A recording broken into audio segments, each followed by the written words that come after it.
I do. 2 words. That's all it took to ruin my life. Or save it. I still don't know which. The man who claimed me in front of 300 people wasn't my fiancé. Wasn't even someone I'd spoken to.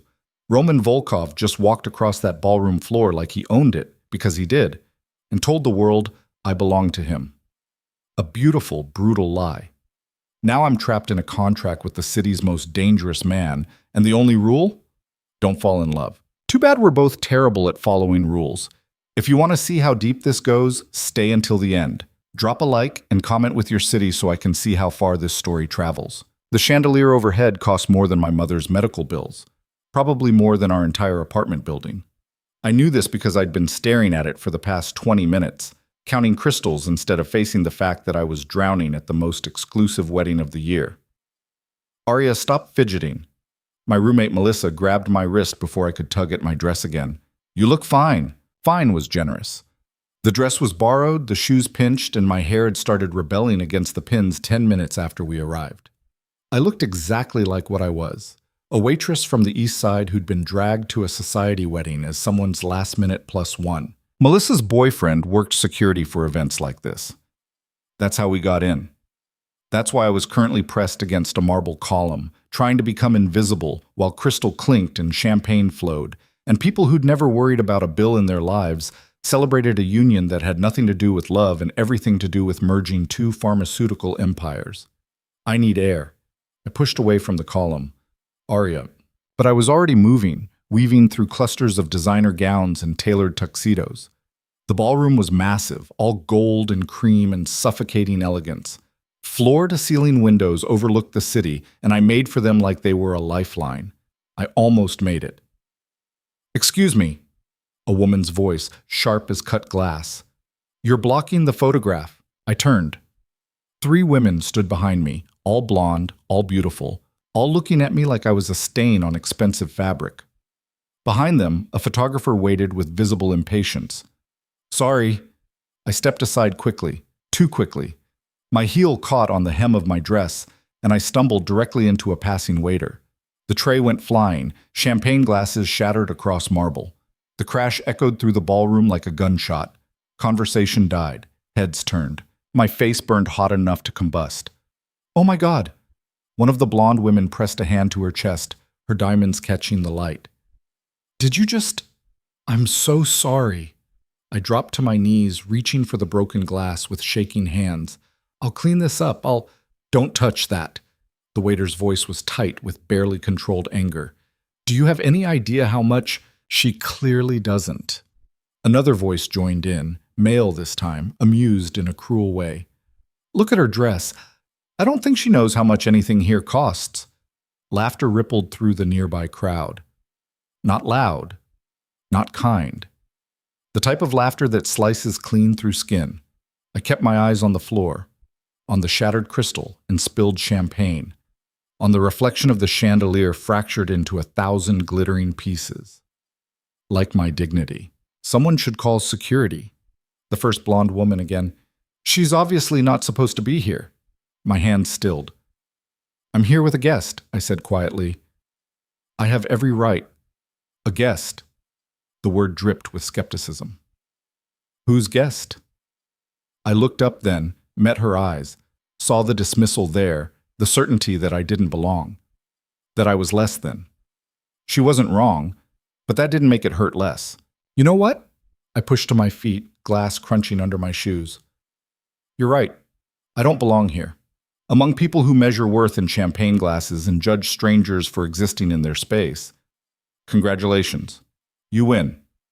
I turned to leave and walked directly into a wall of solid muscle.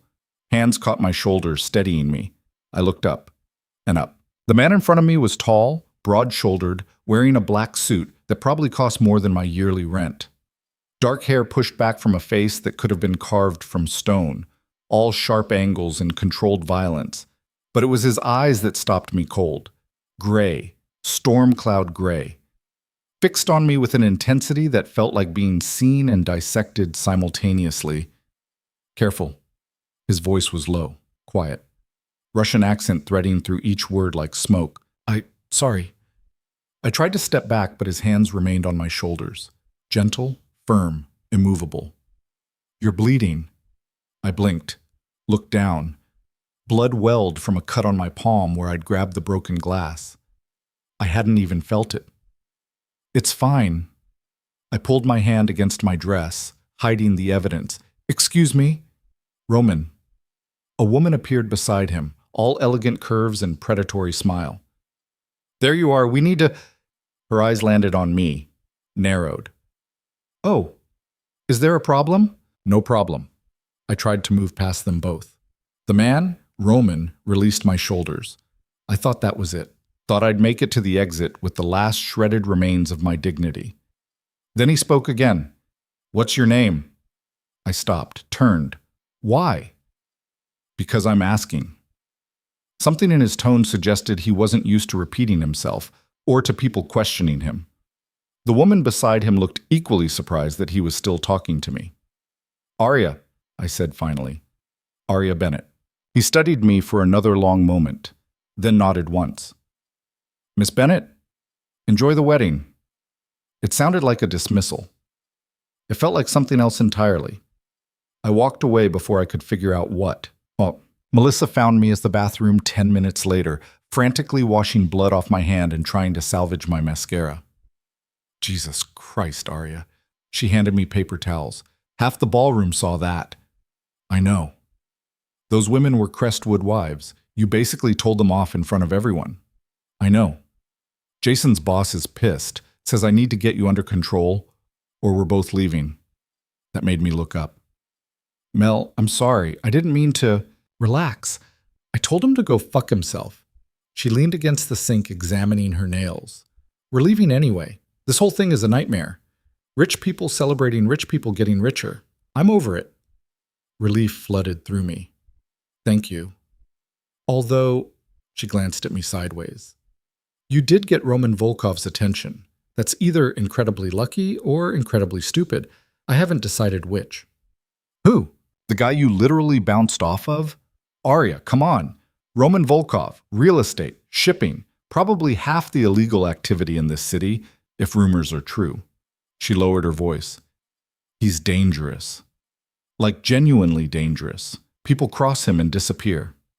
I thought about those gray eyes, that quiet voice, the way he'd held my shoulders like I might shatter. He seemed controlled. "Yeah, that's what makes him scary." Melissa pushed off the sink. "Come on, let's get out of here before—" The bathroom door opened. A woman entered. Not one of the blonde trio from earlier. This woman was older, 50s maybe, wearing a burgundy gown that screamed old money. She looked at me like I was a particularly interesting specimen under glass. "Aria Bennett." I slid down my spine. "Yes?" "Mr. Volkov would like to speak with you." Melissa's hand found mine, squeezed hard. "She's leaving, actually. We both are." It wasn't a request. The woman's smile didn't reach her eyes. "He's waiting in the rose garden. This way, please." She held the door open, expectant, patient, absolutely certain I would follow. "Aria." Melissa's voice was urgent, low. "Don't." But I was already moving, already following, because some part of me, the stupid, self-destructive part, wanted to know what a man like Roman Volkov could possibly want with someone like me. The rose garden wasn't a garden at all. It was a private terrace overlooking the city, lit by soft golden lights and lined with white roses that probably bloomed year-round through some expensive miracle of horticulture. Roman stood at the railing, back to me, shoulders relaxed in a way that suggested he owned this space, this building, this entire city block. Maybe he did. The woman who'd brought me cleared her throat quietly. "Miss Bennett, sir." He turned, that same intensity from before, but sharper now, more focused, like he'd been thinking about something and had come to a decision. "Leave us." He didn't look at the woman when he said it. She disappeared without a word. We were alone. "You wanted to see me?" My voice came out steadier than expected. "Yes." He gestured to the chairs arranged near a small table. "Sit." "I'd rather stand." His mouth curved slightly, not quite a smile. "You don't trust me." "I don't know you." "Fair." He moved to the table, poured amber liquid from a crystal decanter into 2 glasses. "Your friend was right to warn you. I am dangerous." Then why am I here? Because I have a proposition. He held out one of the glasses. I didn't take it. What kind of proposition? The kind that benefits us both. He set the glass down, picked up his own, studied me over the rim. You're in debt, medical bills, your mother's treatment. The hospital is threatening to discharge her unless you can pay. Every muscle in my body locked. How do you know that? I know many things, Miss Bennett. He took a sip. You work double shifts at a diner.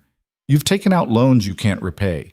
You're drowning, and tonight you came to this wedding hoping for a miracle you knew wouldn't come. Are you following me? Anger replaced shock, hot and bright. Because I'm offering you a solution. I don't want your money. I'm not offering money. He set the glass down, stepped closer. I'm offering marriage. The world tilted. Excuse me? A marriage contract. 1 year. You play my wife in public, attend events, fulfill social obligations. In return, I cover your mother's medical expenses. All of them. Plus a substantial payment upon completion. I stared at him. You're insane. I'm practical. Another step closer. I need a wife. Not a real one. A contractual one. Someone without connections to my world. Someone who won't ask questions or make demands beyond what's agreed upon. Why me? Because you're desperate enough to consider it, and smart enough to know it's your only real option. The truth of that hit harder than any insult could have. There must be 100 women who'd jump at this, I said. Women who actually belong in your world. Those women want something I won't give them. Power, status, access to my life. His eyes locked on mine. You just want your mother to live. That's simpler. Simpler. Like my mother's life was a business transaction, like I was. No. I turned toward the door. Find someone else. Aria. I stopped. Hated that I stopped. Your mother has maybe 3 months without treatment. Less if the cancer spreads. You know this. Stop. You work yourself to exhaustion every day and still fall further behind. The debt will follow you your entire life. You'll never escape it. He moved to stand between me and the door, not blocking, just present. Unless you take this deal. Why? The word broke. Why are you doing this? Because I can. Simple, honest, brutal. And because something tells me you're the kind of person who honors agreements. I need that. More than I need love or compatibility or any of the things people usually look for in a spouse. This is crazy. Yes. You don't even know me. I know enough. He pulled something from his jacket pocket. A card. Held it out. Think about it. You have 48 hours. I took the card. Expensive stock. His name embossed in black. A phone number below. What if I say no? Then you say no. Your life continues as it is. He stepped aside, giving me clear path to the door, but we both know how that ends.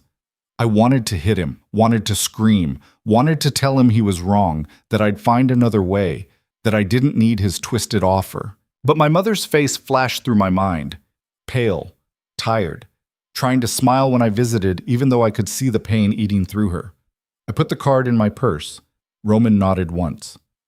48 hours, Miss Bennett. I left without another word. The hospital room smelled like antiseptic and slow death. Mom was sleeping when I arrived, her breathing shallow and uneven. The machines around her bed beeped steadily, tracking a life that was slipping away day by day despite everything the doctors tried. I sat in the chair I'd worn smooth over months of visits, held her hand, felt how thin her fingers had become. Hey, baby. Her eyes opened slowly. You didn't have to come tonight. I wanted to. I squeezed her hand gently. How are you feeling? Like $1,000,000. Her smile was weak but real. How was the wedding? Disaster. I knocked over a waiter, broke about 50 champagne glasses, made a complete fool of myself. She laughed. It turned into a cough that shook her whole body. I reached for the water cup, helped her drink. Sounds exciting, she managed finally. Mortifying is more like it. Well, she settled back against the pillows. At least you got out for a night. Did something different, That's important, Aria. You spend too much time taking care of me. Mom, I'm serious. Her fingers tightened around mine with surprising strength. You're 26 years old. You should be living your life, not watching mine end. Don't say that. It's true, honey. We both know it. Her eyes were too bright, too knowing. The treatments aren't working anymore. Dr. Morrison told me yesterday. Said we're looking at maybe 12 weeks, if I'm lucky. The words landed like physical blows. There are other options, I said desperately. Other treatments, clinical trials, something that costs money we don't have. She cupped my face with her free hand. Baby, I need you to listen to me. I need you to let go. I can't. You have to. Tears spilled down her cheeks. You have to live, Aria. Promise me. When I'm gone, you'll actually live. Not just survive. Live. I couldn't speak. Could barely breathe. Promise me, she whispered. I promise. Lies. Both of us lying to make the other feel better. I stayed until she fell asleep again. Then I went home to our tiny apartment and pulled Roman Volkov's card from my purse. Stared at it for 3 hours. Tried to convince myself there was another way. Failed. At 2 a.m, I picked up my phone and dialed. He answered on the first ring. Miss Bennett? I have conditions. I'm listening. My mother never knows. As far as she's concerned, we met normally. Fell in love. The whole fairy tale. Agreed. I want everything in writing. Every detail. Every payment. Every obligation. My lawyers will have a contract ready by tomorrow. And when the year is over, we're done. Completely. No contact. No ties. Nothing. A pause. Then, understood. Okay? I closed my eyes. Okay, I'll do it. Good. Something shifted in his tone. Relief, maybe. There's one more thing. What? There's a charity gala tomorrow night. High profile. We'll make the announcement there. Announcement? That we're engaged. Matter of fact. Like he was discussing dinner plans. The wedding itself will happen within 2 weeks. Small, private, just enough to make it legal. 2 weeks? My stomach dropped. That's non-negotiable. The sooner we're married, the sooner I can handle certain complications. Business complications. What kind of complications? The kind you don't need to worry about. His voice went hard. That's my world, Aria, not yours. You just need to play the part. Can you do that? I thought about my mother, the machines, the 12 weeks Dr. Morrison had given her. Yes, I whispered. I can do that. Then I'll send a car for you tomorrow, 6 p.m. Dress will be provided. I don't need you to... Yes, you do. The people at this gala will notice everything, every detail, every imperfection. Let me handle it. He was right. I hated that he was right. Fine. Good. Get some sleep, Miss Bennett. Tomorrow, your life changes. He hung up. I sat in the dark, phone still pressed to my ear, and wondered what the hell I'd just agreed to. The car that arrived the next evening was black, expensive, and driven by a silent man who held the door open like I was someone important instead of someone pretending. Inside the car, I found a garment bag and a small box. The dress was deep emerald silk, simple but stunning. It fit perfectly, which should have been impossible. The box contained jewelry, diamonds that caught the light, and made me nervous just looking at them. A note sat beneath the necklace. Bold handwriting, 2 words. Trust me. I put on the diamonds. The gala was somehow even more intimidating than the wedding had been. Bigger venue, more people, cameras everywhere, flashing constantly as guests arrived. Roman waited at the entrance. He'd been devastating in a tux before. Now, in a midnight blue suit that matched his eyes, he was something else entirely. Dangerous and beautiful and utterly in control. His gaze traveled over me slowly. Perfect. The dress or me? Both. He offered his arm. Ready? No. Good. Neither am I. A ghost of a smile. Let's go anyway. We walked in together. Cameras exploded. Questions shouted from all directions. Roman ignored them all, his hand warm against the small of my back as he guided me through the chaos. Inside was organized chaos. Champagne, classical music, people in clothes worth more than my life. Roman navigated it like he'd built this world himself. Maybe he had. Mr. Volkov. A man approached, silver-haired and sharp-eyed. Good to see you. And who is this? Senator Matthews. Roman's hand tightened on my waist. May I introduce Aria Bennett, my fiancée? The senator's eyebrows climbed. Fiancé? I hadn't heard you were seeing anyone. I prefer to keep my personal life private. Clearly. The senator turned to me, his smile not quite reaching his eyes. Miss Bennett, what a surprise. How did you meet? I opened my mouth, closed it, realized I had no idea what to say. Roman saved me. Aria works in healthcare. We met through mutual connections. It was immediate. Healthcare. The senator looked me over again, reassessing. How refreshing. Most people in our circles only marry other money. Aria isn't most people. Roman's tone could have cut glass. The senator chuckled uncomfortably. Well, congratulations to you both. He escaped quickly. 3 more people approached, then 5, then 10. Each asking the same questions, wearing the same false smiles, judging with the same cold eyes. Roman handled them all, his answers smooth and practiced. I stood beside him, smiled when appropriate, and tried not to feel like a fraud. You're doing well, he murmured during a rare quiet moment. I'm barely keeping it together. That's what doing well looks like. He turned to face me fully. Listen carefully. In about 2 minutes, Victor Constantine will approach us. He's dangerous, old Russian mob. He and I have history. What kind of history? The kind where he'd love nothing more than to see me fail. His jaw tightened. He'll try to rattle you, say things to get a reaction. Don't give him one. What kind of things? Anything that might suggest this engagement isn't real. His eyes locked on mine. So when he comes over here, you're going to look at me like you're madly in love, like I'm the only person in this room. Can you do that? My heart was suddenly beating too fast. Yes. Good. He glanced over my shoulder. Here he comes. A man materialized beside us, 60-something, built like a boxer, smiling like a shark. Roman, what a surprise to see you here. Heavy Russian accent, cold amusement in his eyes. And with such beautiful company. Who is this flower? Victor. Roman's voice went flat. This is Aria Bennett, my fiancée. Fiancée? Victor's laugh was sharp and ugly. You? Engaged? Forgive me, but I must ask, how much is he paying you, dear girl? The room seemed to quiet. Or maybe that was just my blood rushing in my ears. Excuse me, I said. Come now, Roman Volkov doesn't do love, he does business. So I wonder what business arrangement brings a nobody like you to his side. Victor leaned closer.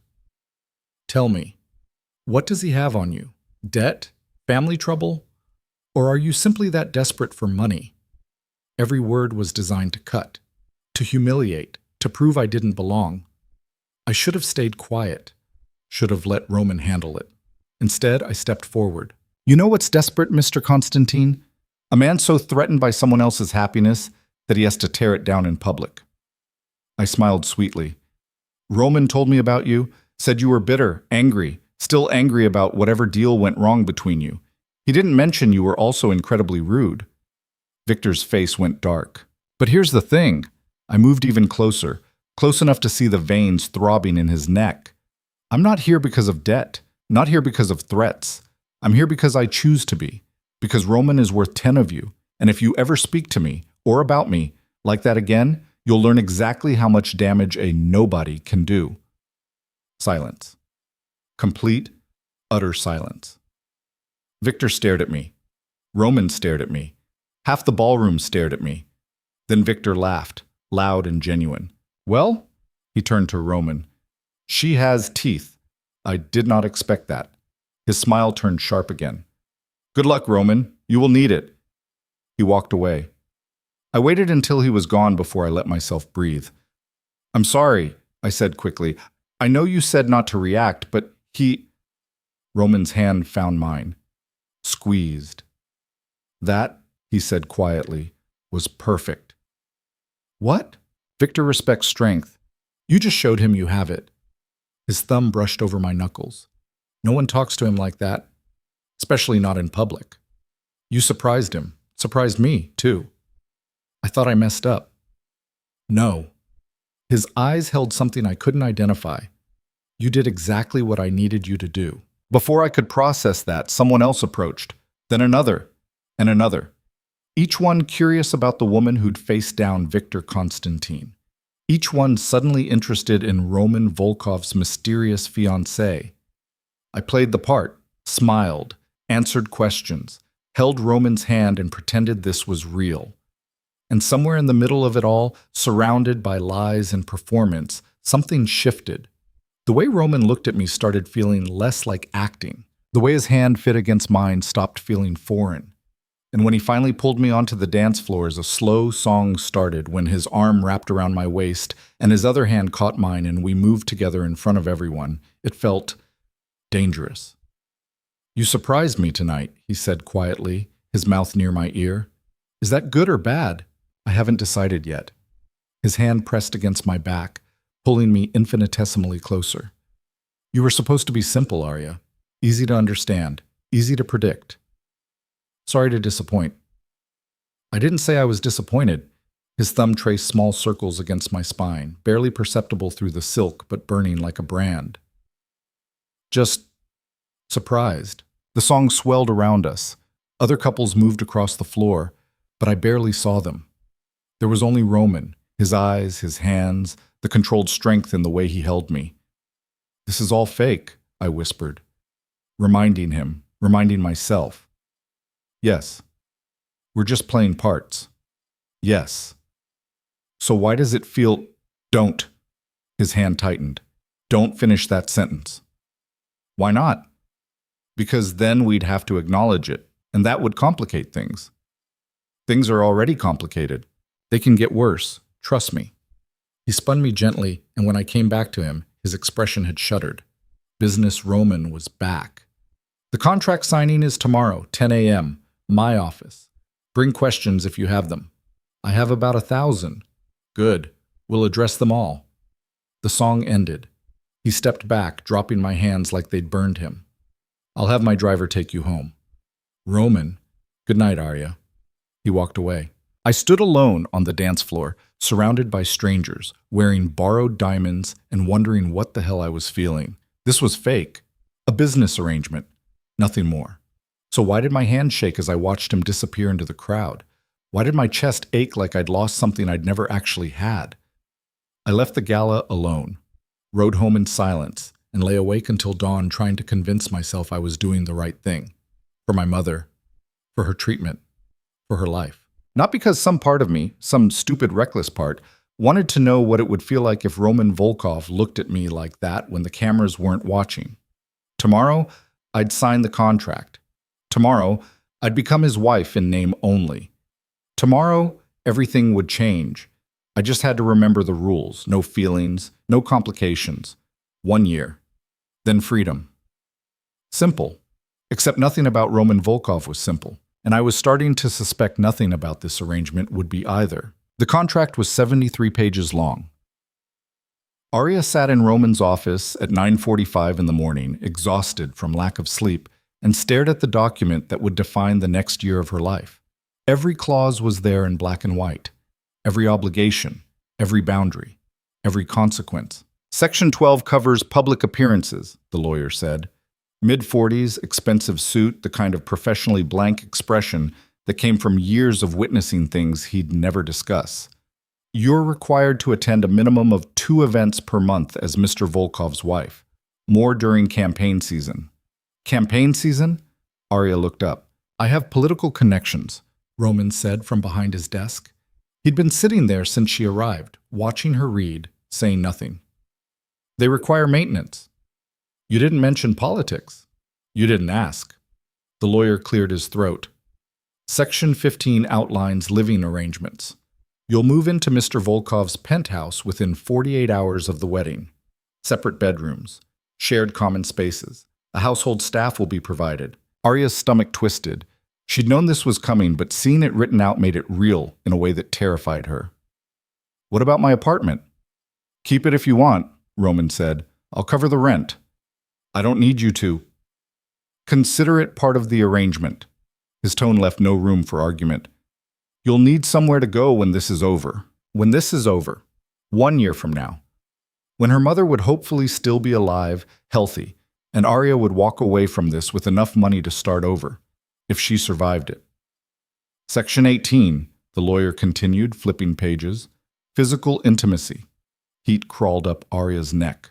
The marriage will not be consummated, the lawyer read in the same flat tone he'd used for everything else. Both parties agree to maintain separate sleeping arrangements and refrain from any romantic or sexual contact beyond what is necessary for public appearances. What counts as necessary? The words came out before Aria could stop them. Roman's eyes met hers across the desk. Hand-holding, dancing, the occasional kiss for cameras, nothing more. And if one of us breaks that rule, then the contract terminates immediately. His expression didn't change. Along with all financial agreements. Right. Because this was business. Just business. Section 21 addresses the termination clause, the lawyer said. If either party develops romantic feelings for the other, they are required to disclose this immediately. Upon disclosure, the contract ends within 30 days. Miss Bennett receives a reduced settlement. Mr. Volkov retains all assets. How reduced? Aria asked. 20% of the agreed amount. Her mother's treatment costs more than 20%, a lot more. So if I fall in love with you, she said slowly, I lose everything. Yes. Roman's voice was flat, empty. That's the point. To punish feelings? To prevent complications. He stood, walked to the window overlooking the city. Love makes people irrational, possessive, demanding. I don't have room for that in my life. Neither do you, if you're smart. And if you fall in love with me? He turned and something flickered across his face, too fast to read. I won't. You sound very certain. I am. He crossed back to the desk, planted his hands on the surface, leaned forward. I don't do love, Aria. I do control. Strategy, calculated risk. This arrangement works because it's honest. We both know exactly what it is. The moment that changes, it's over. She should have felt relieved. Instead, something sharp twisted in her chest. Fine, she said. What else? The lawyer walked her through another 40 minutes of clauses. Confidentiality agreements. Social media restrictions. Protocols for dealing with press. Every possible scenario mapped out in legal language that made her head spin. Finally, he pushed the signature page across the table. If you're ready, Miss Bennett. Aria stared at the blank line waiting for her name. This was it. The point of no return. Once she signed, she became Roman Volkov's wife. His property in the eyes of the law. His responsibility, his lie. She thought about her mother's face yesterday. The way she'd smiled when Aria told her about the engagement. The fairy tale version where Roman was a businessman she'd met through friends and fallen for instantly. The way her mom had cried happy tears and said she was so glad Aria wouldn't be alone. Aria picked up the pen, signed her name. Roman signed below hers without hesitation. The lawyer witnessed, collected the pages, stood. Congratulations, he said, like he was announcing a funeral. The wedding is scheduled for Saturday, 2 p.m. I'll send details. Then he was gone, and Aria was alone with her new fiancé in an office that suddenly felt too small. Your mother's first treatment is scheduled for Monday, Roman said quietly. I've arranged for her to be transferred to St. Catherine's. Private room. Best oncologist in the state. Aria's throat closed. Thank you. Don't thank me, it's part of the contract. He moved to a cabinet, pulled out a small box, set it on the desk between them. You'll need this. She opened it. A ring sat nestled in black velvet. Not the massive diamond she'd expected. Instead, a simple platinum band with a single emerald surrounded by smaller diamonds. Understated, beautiful. Exactly the kind of thing she would have chosen for herself if she'd ever had the chance. How did you... I pay attention. He took the ring from the box, reached for her hand. She pulled back. I can do it. Let me. Not a command, almost a request. She extended her hand. His fingers were warm as they wrapped around hers. Steady, careful. He slid the ring onto her finger slowly, and it fit perfectly, and she hated how right it felt sitting there. There. He released her hand, stepped back. Now it's official. We're not married yet. Close enough. He checked his watch. I have a meeting in 20 minutes. My driver will take you home. Pack what you need. You're moving in Thursday. Thursday? The wedding's not until Saturday. Appearances matter. If we're engaged, you should already be living with me. He was back to business Roman, cold and efficient.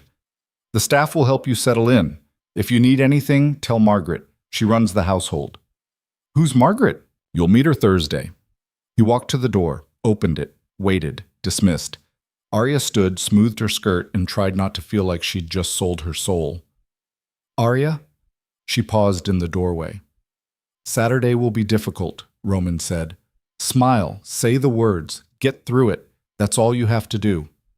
And after? After, we play our parts. You'll get used to it. She wanted to believe him, wanted to think this would get easier, that the knot in her stomach would loosen, that she'd stop feeling like she was standing on the edge of something that would swallow her whole. Instead, she just nodded and left. Thursday came too fast. Melissa helped her pack, asking questions Aria couldn't answer and making jokes that didn't land. When the boxes were sealed and loaded into a truck that probably cost more than their entire building, Melissa hugged her hard. You don't have to do this, she whispered. We could figure something else out. There's nothing else. There's always something else. But there wasn't. They both knew it. Roman's penthouse occupied the entire top floor of a building in the financial district. Floor-to-ceiling windows, marble floors, art that probably belonged in museums. The kind of space that made Aria feel small just standing in it. Margaret turned out to be a woman in her 60s with steel gray hair and the efficient kindness of someone who'd spent decades managing other people's lives. Your room is this way, Miss Bennett. She led Aria down a hallway lined with abstract paintings. Mr. Volkov thought you'd prefer the east side, morning light, view of the river. The room was twice the size of Aria's entire apartment. King bed, sitting area, bathroom with a tub that could fit 3 people. Walk-in closet already filled with clothes she hadn't bought. He had a stylist send options, Margaret said, noticing Aria's expression. You're not obligated to wear them, but they're there if you need them. Where's his room? West Wing. You'll have complete privacy. Margaret moved to the windows, adjusted the curtains. Mr. Volkov works late most nights, often doesn't come home until after midnight. You likely won't see much of him outside of scheduled appearances. Good. That was good. Easier to maintain distance if they barely crossed paths. So why did it feel lonely? Dinner is at 7 if you'd like to join the staff, Margaret continued, or I can bring a tray to your room, whatever you prefer. The staff eats together? When Mr. Volkov isn't home, yes, we're a small team, friendly, a slight smile. You're welcome at the table, Miss Bennett. You're not a guest here. You're family. Family. The word hit wrong. This wasn't family. This was a performance with room and board included. But Margaret's kindness was real, and Aria was so tired of being alone. I'll join you, she said. Thank you. Margaret nodded and left. Aria unpacked slowly, putting her things in drawers that dwarfed them, hanging her old dresses next to designer gowns she'd never choose. When everything was put away, she stood in the middle of the room and felt the weight of it all crash down. This was her life now. This pristine cage, this beautiful lie. She pulled out her phone, called the hospital. She's sleeping, the nurse said, but the transfer went smoothly. Dr. Patel already examined her. He's optimistic about the new treatment protocol. Relief made Aria's knees weak. Can I visit tomorrow? Of course. She's in room 412. After dinner with the staff, which was surprisingly comfortable despite Aria's nerves, she retreated to her room and tried to sleep in a bed that felt like floating on clouds and made her miss her lumpy mattress with an intensity that hurt. She woke at 3 a.m. to voices in the hallway. Roman's voice, low, angry. Another voice responding, male, accented, also angry. Aria crept to the door, pressed her ear against it. Telling you it's handled, Roman was saying. Nothing is handled. Constantine knows he's already making moves. Let him. He'll overextend himself like he always does. And if he doesn't? If he actually has proof this time? Silence. Then, he has nothing. It's all speculation. Speculation that could destroy you. The other man's voice turned sharp. You should have told me you were getting married. I could have found someone more suitable. Someone from our world. I don't want someone from our world.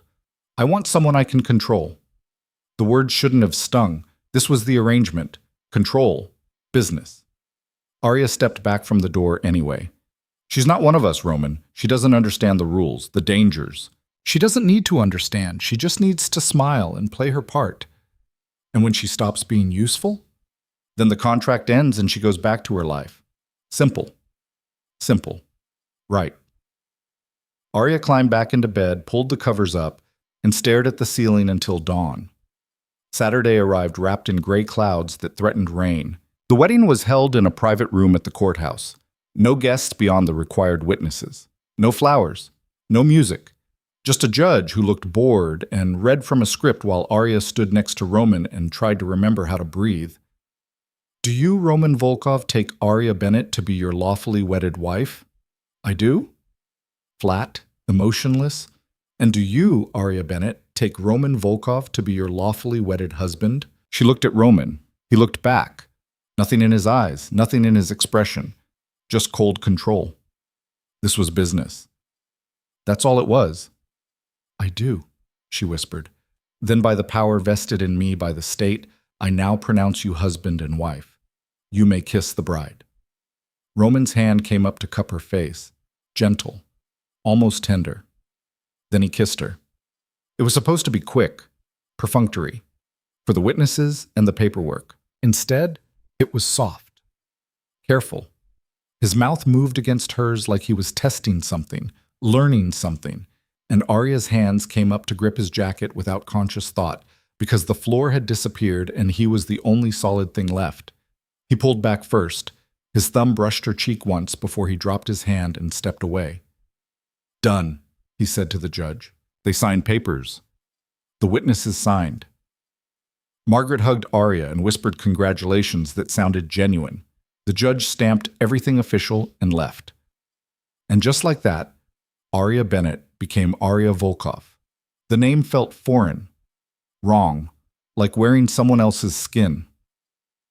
There's a reception tonight, Roman said as they walked to the car. Small, just business associates. We'll make an appearance, 2 hours, then you're free. Free to what? Go back to the penthouse and hide in my room? He stopped, turned. You can do whatever you want, Aria. That's the point of this arrangement. Your life is yours. Except it's not. It's yours. I'm yours. That's what the contract says. The contract says you're my wife. It doesn't say you're my prisoner. What's the difference? His jaw tightened. Don't do that. Do what? Make this harder than it needs to be. He opened the car door. Get in. We have an appearance to make. The reception was held at some club Aria had never heard of, full of people who looked at her like she was a curiosity in a museum. Roman's hand stayed on her back the entire time, proprietary and possessive, and she smiled until her face hurt. Mrs. Volkov. A woman approached, blonde and beautiful and dangerous. How lovely to finally meet you. I'm Natasha Orlova. Something in Roman's posture changed, tensed. Natasha. His voice was careful. I didn't know you'd be here. Victor invited me. You know how he is. Her smile was all teeth. Always stirring the pot. She turned to Aria and her eyes were cold enough to burn. You're very brave, Natasha said. Marrying Roman. Most women know better. Most women don't get the chance, Aria replied evenly. Oh, many have had the chance, darling. They just chose to run. She leaned closer, her perfume overwhelming. Tell me, how long do you think you'll last? Natasha. Roman's voice went hard. Walk away. I'm just making conversation with your new bride. But she stepped back, her smile sharpening. Congratulations, Mrs. Volkov. I'm sure this will be very entertaining to watch. She disappeared into the crowd. Who was that? Aria asked. No one important. Romans, drop it. He steered her toward the bar. Do you want a drink? I want the truth. The truth is I need a whiskey and you need to stop asking questions. He caught the bartender's attention. 2 whiskeys. Neat. The drinks came. Aria took hers, downed half of it in one burning swallow. Roman's eyebrows rose. Careful. You said 2 hours. How much longer? He checked his watch. 90 minutes. I don't think I can do this for 90 more minutes. Yes, you can. He took her glass, set it down, pulled her onto the dance floor. Smile, we're newlyweds. We're supposed to look happy. I don't feel happy. Then fake it, that's what I'm doing. His arms went around her. They moved to music Aria barely heard. Around them, people watched, whispered, judged. Why did you really marry me? The question escaped before she could stop it. The truth, not the contract version. Roman was quiet for a long moment. Then, because I needed someone who wouldn't fall in love with me. Why?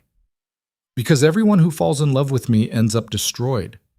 His hand tightened on her waist. I'm not a good man, Aria. I've done things that would make you run if you knew. Hurt people, ruined them. Love doesn't survive that. It just becomes another weapon for my enemies to use. So you married someone you think is immune? I married someone who understands this is temporary, who won't mistake proximity for intimacy. He met her eyes. You want to save your mother. I respect that. It's clean, honest, no hidden agendas. And what do you get out of it? Stability, the appearance of being settled. It helps with certain business dealings. He spun her gently. And it keeps women like Natasha from thinking they have a chance. She's in love with you. She's in love with the idea of me. There's a difference. Is there? Yes. He pulled her closer, and his voice dropped. One is fixable. The other destroys everything it touches. The song ended. Someone called Roman's name. He released her immediately, his expression shuddering back to neutral. Excuse me, he said. I need to handle something. Margaret will take you home when you're ready. Then he was gone, and Aria stood alone on the dance floor again, wondering how she kept ending up in this position. She found Margaret near the exit and asked to leave. The penthouse was dark and empty when she arrived. Aria changed into pajamas, washed off makeup that felt like a mask, and sat on the edge of her enormous bed feeling small. Her phone buzzed. A text from the hospital. Your mother is asking for you. Can you visit tomorrow? She typed back immediately. I'll be there first thing. Sunday morning, Aria took a car to St. Catherine's. The building was sleek and modern, nothing like the county hospital where her mother had been before. Everything gleamed, everyone smiled. It felt like a different world. Her mother's room was on the 4th floor, overlooking a garden. Private, peaceful. The machines were the same, but everything else was better. Aria! Her mom's face lit up when she entered. Look at you, my married daughter. Aria's throat tightened. Hey, Mom, come here. Let me see the ring. She held out her hand. Her mother took it, examined the emerald, and her eyes got misty. It's beautiful. He has good taste. Yeah, he does. Tell me everything. The ceremony, the dress. Was it romantic? Aria sat on the edge of the bed and lied. Made up details about flowers that hadn't existed and vows that hadn't been real and a kiss that had felt too real but meant nothing. Her mother listened, held her hand, and looked happier than she had in months. I'm so glad you found him, she said softly. I was worried about you being alone after I'm gone. But now, Mom, don't. Let me finish. She squeezed Aria's hand. Now I know you'll be okay. He'll take care of you. I can see it in the way he looks at you. You've never met him. I saw the photos from the gala, the way he watches you, like you're the only person in the room. She smiled. That's how your father used to look at me. Guilt crashed through Aria like a wave. Her mother was dying and Aria was feeding her fairy tales, building hope on foundations of lies. But what else could she do? Tell the truth? Break her mother's heart in her final months? I love you, Mom. I love you too, baby. Her eyes were already closing, the medication pulling her under. Bring him next time. I want to meet the man who makes my daughter light up. Aria stayed until her mother fell asleep. Then she left, drove back to the penthouse, and found Roman in the kitchen making coffee at 2 in the afternoon. He was wearing sweatpants and a t-shirt, his hair still wet from a shower, and he looked so normal it threw her. You're back, he said without turning around. My mother wants to meet you. His hand paused on the coffee pot. When? I don't know. Soon. Is that a problem? No. He poured coffee into 2 mugs, slid one across the counter to her. I'll make time. She thinks this is real. I know. That's why I'll be convincing. He met her eyes. I'm good at pretending, Aria. It's practically my profession. Right. She wrapped her hands around the mug. Of course. They stood in silence for a moment. The kitchen was huge, but somehow Roman made it feel small just by existing in it. There's an event next Friday, he said finally. Business dinner, spouses expected. Can you make it? Do I have a choice? No, but I'm asking anyway. Why? Because it's polite. He took a sip of coffee. Wear something formal. I'll have options sent to your room. Stop buying me things. It's part of the arrangement. I don't need you to dress me like a doll. You need to look like you belong at my side. That requires investment. He set his mug down. Unless you'd prefer to show up in your old clothes and let everyone know exactly what this is? The words were sharp, designed to cut. They worked. Fine, Aria said tightly. Send the dresses. She turned to leave. Aria? She stopped but didn't turn around. Your mother will love me, he said quietly. I'll make sure of it. You won't have to worry about that. Why do you care? Because it matters to you, and things that matter to you affect this arrangement. A pause. That's all. Right. Because everything came back to the contract, the arrangement, the carefully constructed lie they were both living. Aria went to her room and didn't come out for the rest of the day. The week passed in a strange rhythm. Roman left early, came back late. They passed each other in hallways, exchanged polite greetings, maintained perfect distance. Like roommates who barely knew each other. Except roommates didn't have to pretend to be in love in public. Friday's dinner was at some restaurant where the menu didn't list prices, and everyone spoke in careful euphemisms about business deals that probably weren't entirely legal. Aria wore a black dress that cost more than her old monthly salary and played her part, smiled at Roman's colleagues, laughed at their jokes, let Roman's hand rest on her knee under the table while he discussed shipping routes and import taxes. Your wife is lovely, Roman, one man said. Gray hair, expensive watch, predator's eyes. Where did you find her? I got lucky, Roman replied smoothly. Luck had nothing to do with it. The man's gaze traveled over Aria slowly. You always did have excellent taste. Roman's hand tightened on her knee. Warning. Thank you, Aria said. Roman tells me you're in shipping? Among other things. The man smiled. You'll have to come to our summer party. My wife loves meeting new people. Translation. His wife loves scrutinizing threats. They left an hour later. Roman was silent in the car, staring out the window at the city passing by. You did well tonight, he said finally. I smiled and kept my mouth shut. Not exactly difficult. You'd be surprised how many people can't manage it. The car pulled up to the building. They rode the elevator in silence, walked down the hallway to their separate rooms. Aria was almost to her door when Roman spoke. I'm visiting your mother tomorrow, 10 a.m. Do you want to come? She turned. You're going without me? You said she wanted to meet me. I'm meeting her. He loosened his tie. You can be there or not. Your choice. Why would you go without me? Because I keep my promises, even the ones you didn't ask me to make. Something shifted in Aria's chest, something dangerous. I'll come, she said. Fine. 10 a.m. He moved toward his room, paused. Get some sleep, Aria. You look exhausted. Thanks. That's exactly what every woman wants to hear. The corner of his mouth twitched, almost a smile. Good night. He disappeared into his room. Aria stood in the hallway for a long moment before retreating to her own space. Tomorrow, Roman would meet her mother, would perform for a dying woman, would lie with the same ease he lied to everyone else, and Aria would watch and pretend it didn't hurt. Roman showed up at her door at 9:50 wearing jeans and a sweater that made him look almost human. Aria stared at him, trying to reconcile this version with the man in tailored suits who commanded rooms full of dangerous people. You're early, she said. I'm punctual. There's a difference. He glanced at her outfit, leggings and an oversized cardigan. You're not ready. I'm fine. You look like you're going to the gym. I look comfortable. My mother won't care what I'm wearing. His eyes narrowed slightly, but he didn't argue, just stepped back and waited while she grabbed her bag. They didn't speak in the elevator, didn't speak in the car. The silence stretched between them like a living thing. And Aria watched the city pass by and tried not to think about how Roman had memorized her coffee order after seeing her drink it once. How he'd made sure her mother got the best room in the hospital without being asked.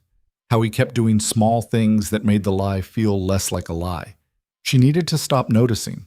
Needed to remember this was temporary. She's going to ask you questions, Aria said as they pulled into the hospital parking lot, about how we met, how you proposed. She'll want details. I know.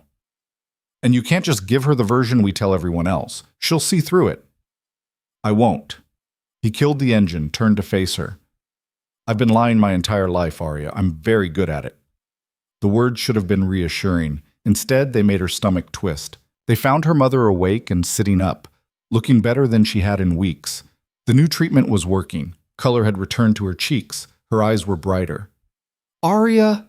She smiled, then saw Roman behind her. Her whole face transformed. Oh, you must be Roman. Mrs. Bennett. He moved forward, took her hand gently. It's an honor to finally meet you. Aria talks about you constantly. The lie rolled off his tongue like truth. Please call me Diana. Her mother studied him with open curiosity. Aria's told me almost nothing about you. She's very secretive. That's my fault. I've been keeping her too busy. Roman settled into the chair beside the bed like he belonged there. How are you feeling? Better. Dr. Patel says the new treatment is showing promising results. Diana glanced at Aria. Thanks to you both. I don't know how to repay this. You don't have to repay anything, Aria said quickly. Just focus on getting better.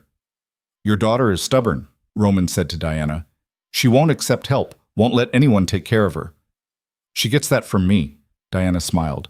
I raised her to be independent, maybe too independent. There's no such thing as too independent. Roman's voice was soft, though it does make loving her more challenging. Aria's breath caught, the way he said it, like he meant it, like this was real. Her mother heard it too. Her eyes got misty. Tell me how you met, Diana said. The real story. Not whatever polished version you've been giving reporters. Roman glanced at Aria. Something passed between them. A question, maybe. Or a warning. Then he turned back to Diana and began to speak. I saw her at a wedding. She was standing by herself, looking like she'd rather be anywhere else. Most people at those events are performing, playing roles, but Aria just looked real. He paused. Then she knocked over a waiter, made this spectacular scene. Everyone was staring. She was mortified. Diana laughed. That sounds like my daughter. I thought she'd cry. Or run. Instead, she stood up and told off 3 women who were mocking her, didn't back down, didn't apologize. Roman's eyes found Aria's. I'd never seen anyone do that before. Most people in my world are so busy protecting their image that they forget how to be honest. But Aria didn't care. She was just herself. So you fell for her because she was rude to rich people? Diana was smiling. I fell for her because she was brave enough to be real in a room full of fakes. He said it simply, matter of fact, like he was reading a grocery list instead of rewriting their entire history. Aria's chest felt tight. And the proposal? Diana pressed. Aria wouldn't tell me anything about it? Because it was embarrassing, Aria interjected. It was perfect, Roman corrected. He reached over, took Aria's hand. His thumb brushed over her knuckles. We were in the penthouse, late. She was wearing pajamas and eating ice cream straight from the container. I'd had this elaborate plan, restaurant, music, the whole production. But then I looked at her sitting there, completely comfortable, completely herself, and I realized I didn't want elaborate. I just wanted her. What did you say? Diana was fully invested now. I said, marry me. Roman's voice was quiet. No speech, no fanfare, just those 2 words. And what did Aria say? She asked if I was serious. I said yes. She said, he looked at Aria. She said she'd think about it. Diana laughed. Of course she did. I had to ask 3 more times over the next week, Roman continued. She kept finding reasons to say no, said it was too fast, too crazy, that we barely knew each other. What changed her mind? Roman's grip on Aria's hand tightened almost imperceptibly. I told her I didn't need forever. I just needed now. That we could figure out the rest as we went. The silence that followed felt heavy. Diana reached out, covered their joined hands with her own. You're good for her, I can tell. She's good for me too, Roman said. Better than I deserve. And the terrible thing was, he sounded like he believed it. They stayed for another hour. Diana asked Roman about his work, his family, his plans for the future. He answered everything with the same careful honesty that felt like lies but sounded like truth. He was charming without being obsequious, attentive without being overbearing, perfect, too perfect. When Diana started looking tired, they said their goodbyes. Roman kissed her hand and promised to visit again soon. Diana made him swear to take care of Aria. He swore without hesitation. In the hallway, Aria pulled her hand free from his. "You're good at this," she said. "At what?" "Lying, making people believe you." Roman stopped walking. "Is that what you think I was doing? Lying? Weren't you?" He studied her for a long moment. Some of it was true. "Which parts?" "Does it matter?" He started walking again. "She's happy. She thinks you're taken care of. That's what you wanted." It was what she wanted. So why did it feel wrong? They drove back in silence. Roman parked in the garage, but neither of them moved to get out. The car engine ticked as it cooled. Outside, the city hummed with weekend traffic. "Thank you," Aria said finally, "for doing that. You didn't have to be so kind." "Yeah. She's dying, Aria. I'm not going to make her last months worse by being an asshole." He unbuckled his seatbelt. "Besides, she reminds me of someone." "Who?" "My mother." His voice went flat. "Before she died." Aria turned to look at him. This was the first time he'd mentioned family, the first crack in the armor. "I'm sorry," she said. "Don't be. It was a long time ago." He opened the door. "I have work to do. I'll be in my office if you need anything." Then he was gone, and Aria sat alone in the car, trying to figure out what had just happened. The following week passed in a blur of appearances. A charity auction where Aria bid on items she didn't want with Roman's money. A gallery opening where modern art that looked like accidents hung on walls while people pretended to understand it. A dinner party at someone's penthouse where the host served courses that were more architecture than food. At every event, Roman played the devoted husband, his hand at her back, his attention fixed on her even when others tried to pull him away. Small gestures that shouldn't have meant anything but somehow did. And Aria played her part too, smiled at his colleagues, laughed at their jokes. Let Roman pull her onto dance floors and hold her close while cameras flashed and gossip spread. It was all performance, all carefully constructed theater. So why did it feel real when Roman's thumb traced circles on her hip while they danced? Why did her pulse jump when he leaned close to whisper commentary about the other guests? Why did she start looking forward to these events she'd once dreaded? She was breaking the rules, not the contract rules, not yet, but the internal ones, the ones that kept her safe. It had been 3 weeks since the wedding when everything changed. They were at some networking event for Roman's business associates. Aria had stopped keeping track of which events were for what. They all blurred together. Same people, same conversations, same performance. She was standing near the bar, nursing a glass of wine and half listening to two wives discuss vacation homes, when she heard Roman's voice rise above the ambient noise. "I said no, Victor. The answer hasn't changed." Aria turned. Across the room, Roman stood facing Victor Constantine, the older Russian man from the Gala. 2 other men flanked Victor, both built like walls. "You're making a mistake," Victor said. His voice carried. People were starting to notice. "This deal benefits us both." "It benefits you. I'm not interested." "Not interested in expanding your empire? That doesn't sound like the Roman Volkov I know." "Then you don't know me as well as you think." Victor's smile turned ugly. "Perhaps I know you better than you'd like. After all, I know about the Kozlov situation, the missing shipment, the money that disappeared." Roman's expression didn't change, but something in his posture shifted, tensed. "Careful, Victor." "Or what? You'll do to me what you did to Kozlov?" Victor leaned closer.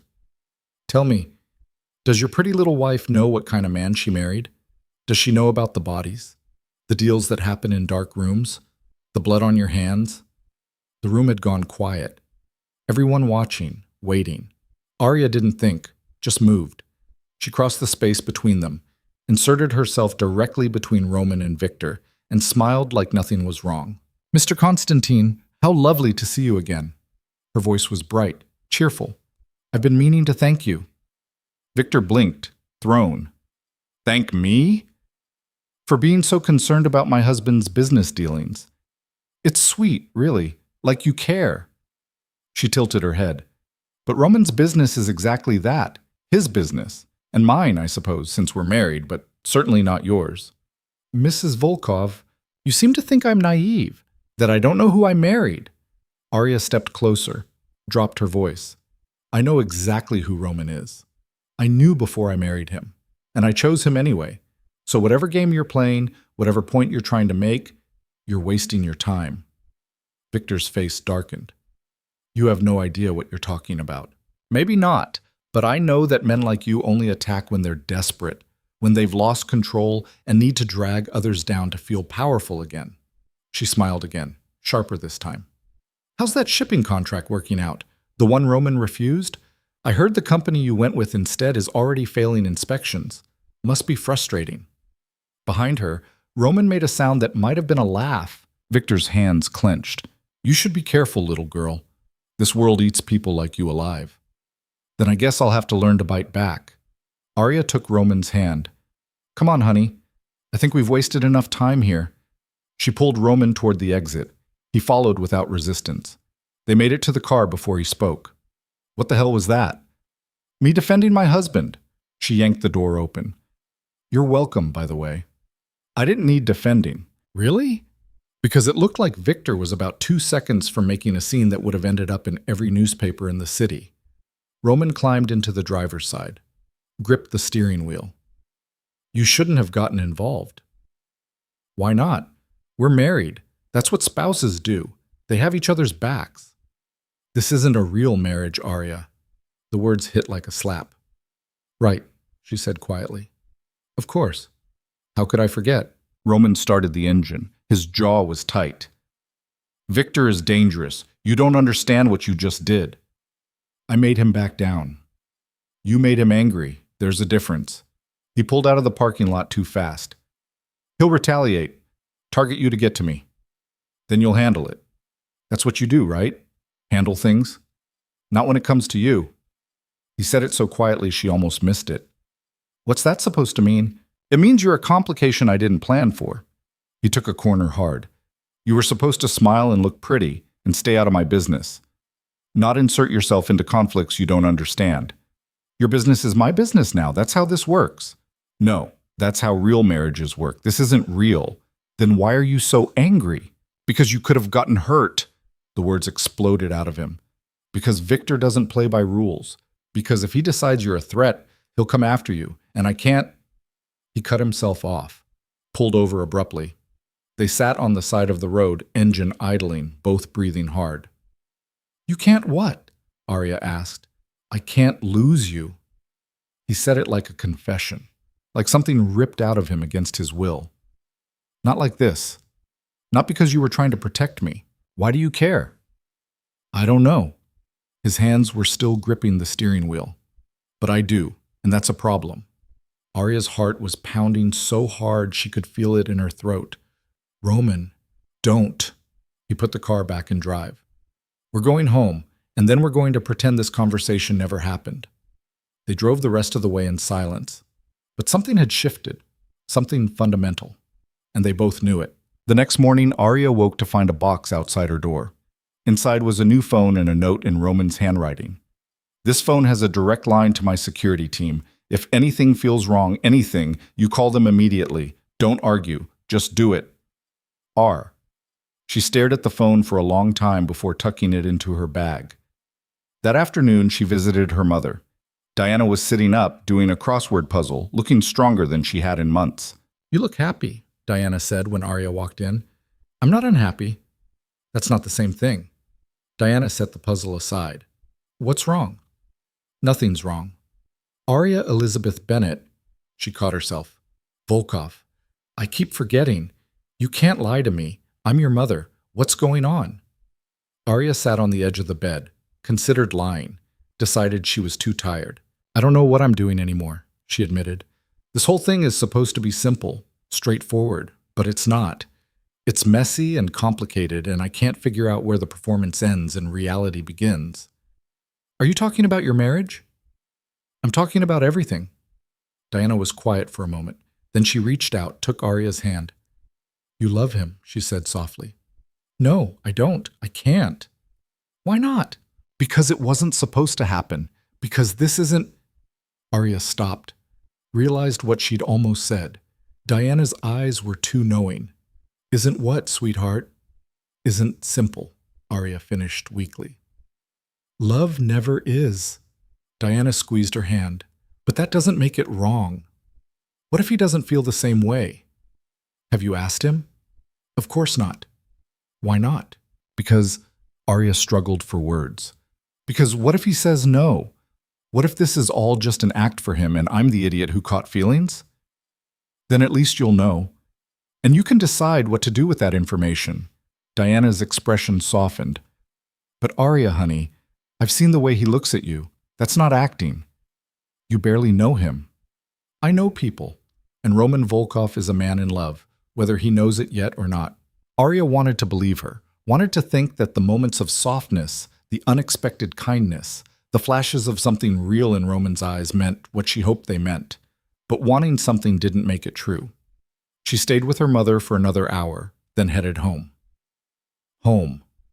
When had she started thinking of the penthouse as home? Roman was in the kitchen when she arrived, cooking something that smelled incredible. He'd changed out of his usual suits into jeans and a black Henley, and the casual domesticity of it made Aria's chest ache. You cook? She said. He glanced up. Sometimes, when I need to think. What are you thinking about? Victor, the deal he's pushing, what he might do next. He went back to chopping vegetables with practiced precision. Also whether you prefer your pasta al dente or softer. Al dente. Good, that's the correct answer. He added the vegetables to a pan. They sizzled. There's wine in the fridge if you want some. Aria poured herself a glass, watched Roman work. He moved through the kitchen with the same controlled efficiency he brought to everything else. No wasted motion, no hesitation. Can I help? She asked. You cook? I can follow instructions. He nodded toward a cutting board. Garlic, minced. Don't cut yourself. They worked in companionable silence. Aria minced garlic while Roman handled the pasta and sauce. It felt normal, easy, like something a real couple might do on a quiet evening. I talked to my security team, Roman said after a while. Added protocols. If Victor makes a move against you, they'll know. You're really worried about this. I'm realistic about this. Victor doesn't forgive easily. And you embarrassed him in front of people who matter. He tasted the sauce, added more salt. He'll want payback. So what do? We stay alert. We don't give him opportunities. Roman turned off the burner. And you stop throwing yourself into dangerous situations to defend me. I know what you were doing. His eyes met hers. And I appreciate it. But I need you to understand something. The people in my world, they don't play fair. They go after weaknesses. And you... He trailed off. I'm a weakness. You're someone I can't afford to lose. He said it matter-of-factly, like he was discussing the weather. So please, be careful. He plated the pasta. They ate at the kitchen island, not the formal dining room. Talked about small things, Aria's mother's progress, a documentary Roman had watched, the upcoming benefit gala they were expected to attend. Normal conversation. The kind married couples probably had all the time. Except they weren't a normal married couple. I need to tell you something, Aria said when the dishes were cleared. Roman leaned against the counter, waiting. My mother thinks I love you. Something flickered across his face. What did you tell her? Nothing. I changed the subject. Aria set her wine glass down. But she's not wrong. I mean, she is wrong, but also... Aria, I'm breaking the rules. She said it quickly, before she could lose her nerve. I'm catching feelings, real ones, and I know that's not part of the deal. I know it violates the contract, but I thought you should know. Silence. Roman stared at her like she'd spoken a foreign language. You're what? He said finally. Falling for you, I think. Maybe. I don't know. It's confusing. She was talking too fast now, words tumbling out. And I know this means the contract ends and I lose the money and I'm sorry. I really tried not to, but you keep doing things that make it impossible, and I just... Stop. He crossed to her in 2 strides, grabbed her shoulders. Stop talking. I'm sorry. Don't apologize. His grip tightened. Don't ever apologize for feeling something real. But the contract... Fuck the contract. The words came out harsh, raw. I wrote those rules to protect myself, to maintain control. But you walked into my life and broke every single one of them without even trying. Aria's breath caught. What are you saying? I'm saying I'm falling too. His forehead dropped to hers. I'm saying this is terrifying and complicated and everything I swore I'd never let happen, but it's happening anyway. Roman, I don't know how to do this, he said quietly. I don't know how to be the person you deserve, but I want to try. If you'll let me. The contract says if we fall in love, it ends. Then we end it. He pulled back just enough to meet her eyes. We tear up the papers, start over, do this for real. What about my mother's treatment? Already paid for. In full. Whatever happens between us, that doesn't change. His thumb brushed her cheek. I won't use your mother's health as leverage. I'm not that much of a bastard. You're not a bastard at all. I am. But maybe I can be less of one with you. Aria laughed. It came out watery. That's the worst romantic declaration I've ever heard. Give me time. I'll get better at this. His hands framed her face. Can I kiss you? A real one. Not for cameras. Not for show. Just because I want to. Instead of answering, Aria closed the distance between them. The kiss was nothing like the careful, controlled ones they'd shared in public. This was desperate, hungry, real. Roman's hands tangled in her hair, and Aria's fisted in his shirt, and they kissed like they were drowning, and this was air. When they finally broke apart, both breathing hard, Roman pressed his forehead to hers again. Stay tonight, he whispered. Not in your room, mine. Just asleep. I just want... Yes. They ended up in Roman's bedroom, which Aria had never seen. It was simpler than she expected. Minimal furniture, dark colors, a massive bed that they both climbed into, still fully clothed. Roman pulled her against his chest. Aria's head found the space between his shoulder and neck, like it was made for her. We're doing this wrong, she murmured. Doing what wrong? All of it. We got married first, then fell in love. That's backwards. I've never done anything the normal way. Why start now? She smiled against his skin. What happens tomorrow? Tomorrow, we figure it out, together. His arms tightened around her. But tonight, just this. Is that okay? Yeah, Aria whispered. That's okay. She fell asleep listening to Roman's heartbeat, steady, strong, real. For the first time since this whole thing started, she let herself believe in it. And somewhere in the city, Victor Constantine made a phone call that would change everything. Aria woke to sunlight streaming through unfamiliar windows and the warmth of Roman's arm draped across her waist. For a moment she just lay there, breathing in the scent of him, something clean and expensive and entirely masculine, and tried to remember the last time she'd felt this safe. Never. The answer was never. Roman's breathing changed. He was awake. Morning, he murmured against her hair. Hi. Neither of them moved. Like moving would break whatever fragile thing had formed between them in the dark.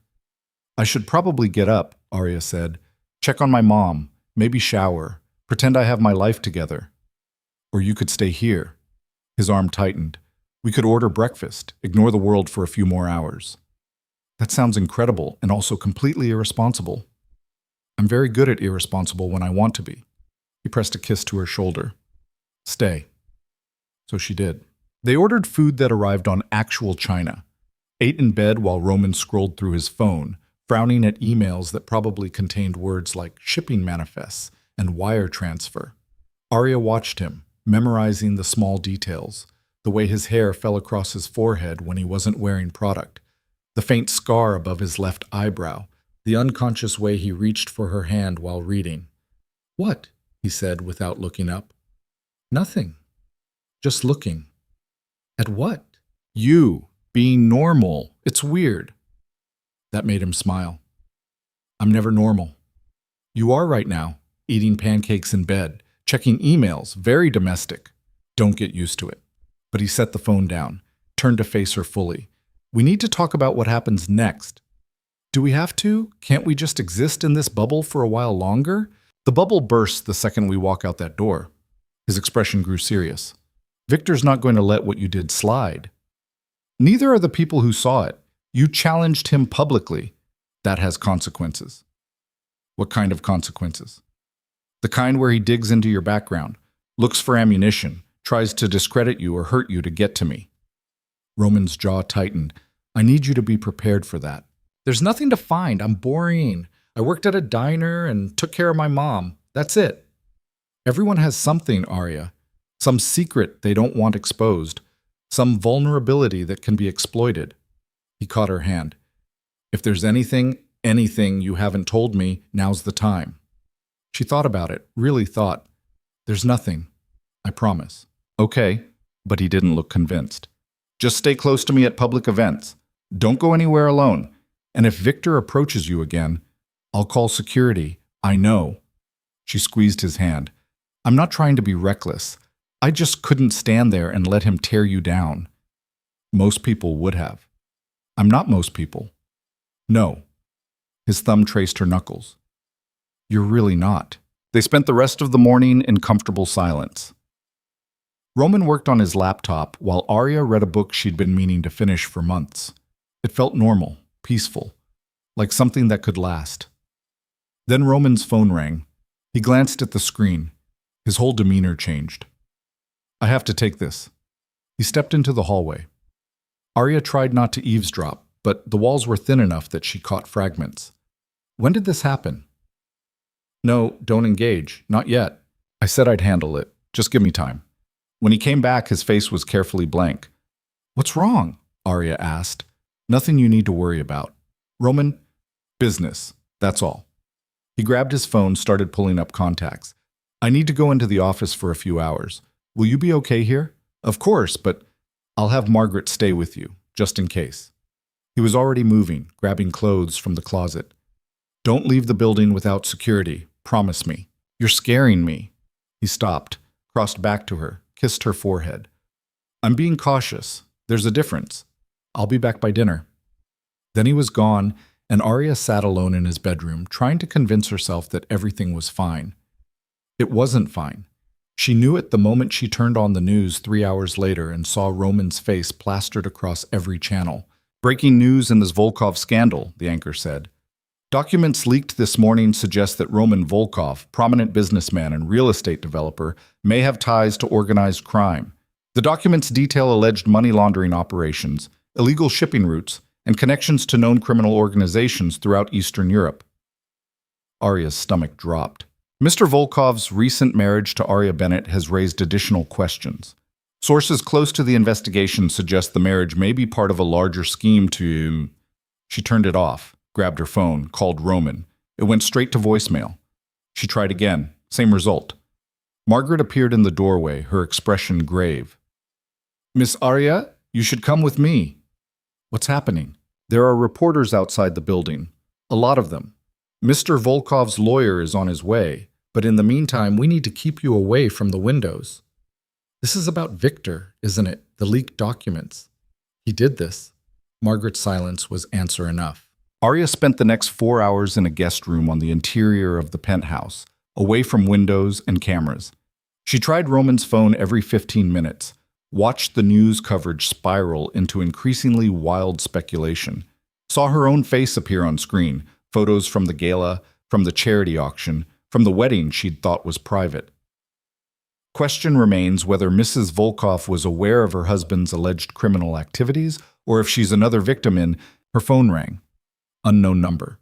She almost didn't answer, then thought maybe it was Roman calling from a different phone. Hello? Mrs. Volkov.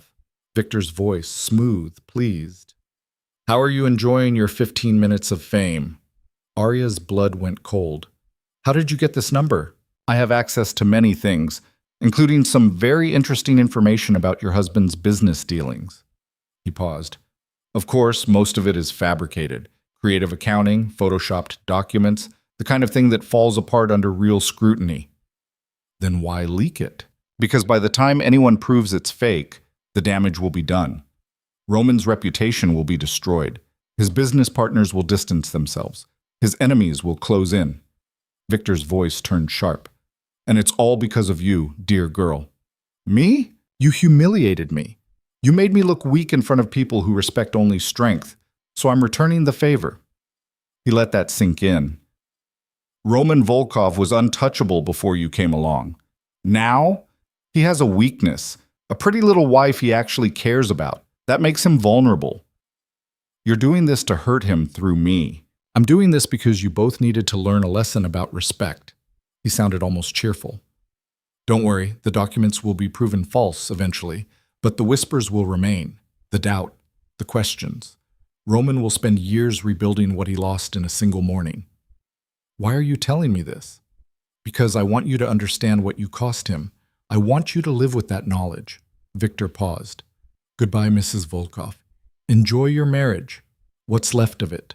He hung up. Aria sat frozen, phone still pressed to her ear, Victor's words echoing in her mind. This was her fault, her confrontation, her need to defend Roman. She'd painted a target on his back and handed Victor the ammunition to destroy him. The door opened. Roman walked in, and he looked like he'd aged 10 years in the last few hours. Tie loosened, jacket gone, exhaustion carved into every line of his face. You're okay, he said. Like that was all that mattered. Am I? Because it looks like I just destroyed your life. You didn't do anything. He crossed to her, pulled her into his arms. Victor did this, not you. Because of me. Because I couldn't keep my mouth shut. She pushed against his chest, but he didn't let go. He called me, told me everything. The fake documents, the plan. It's all retaliation for what I said to him. Roman went still. He called you? 10 minutes ago. This number. She held up her phone. Roman grabbed it, dialed a number from memory. I need a trace on this number. Now. He rattled off Victor's number. And get me everything you have on Victor Constantine's movements in the last 24 hours. He hung up, looked at Aria. What did he say to you? Exactly. That I made him look weak. That you were untouchable before me. That I'm your weakness now. The words tasted like ash. He's right, isn't he? You would have handled him differently if I wasn't in the picture.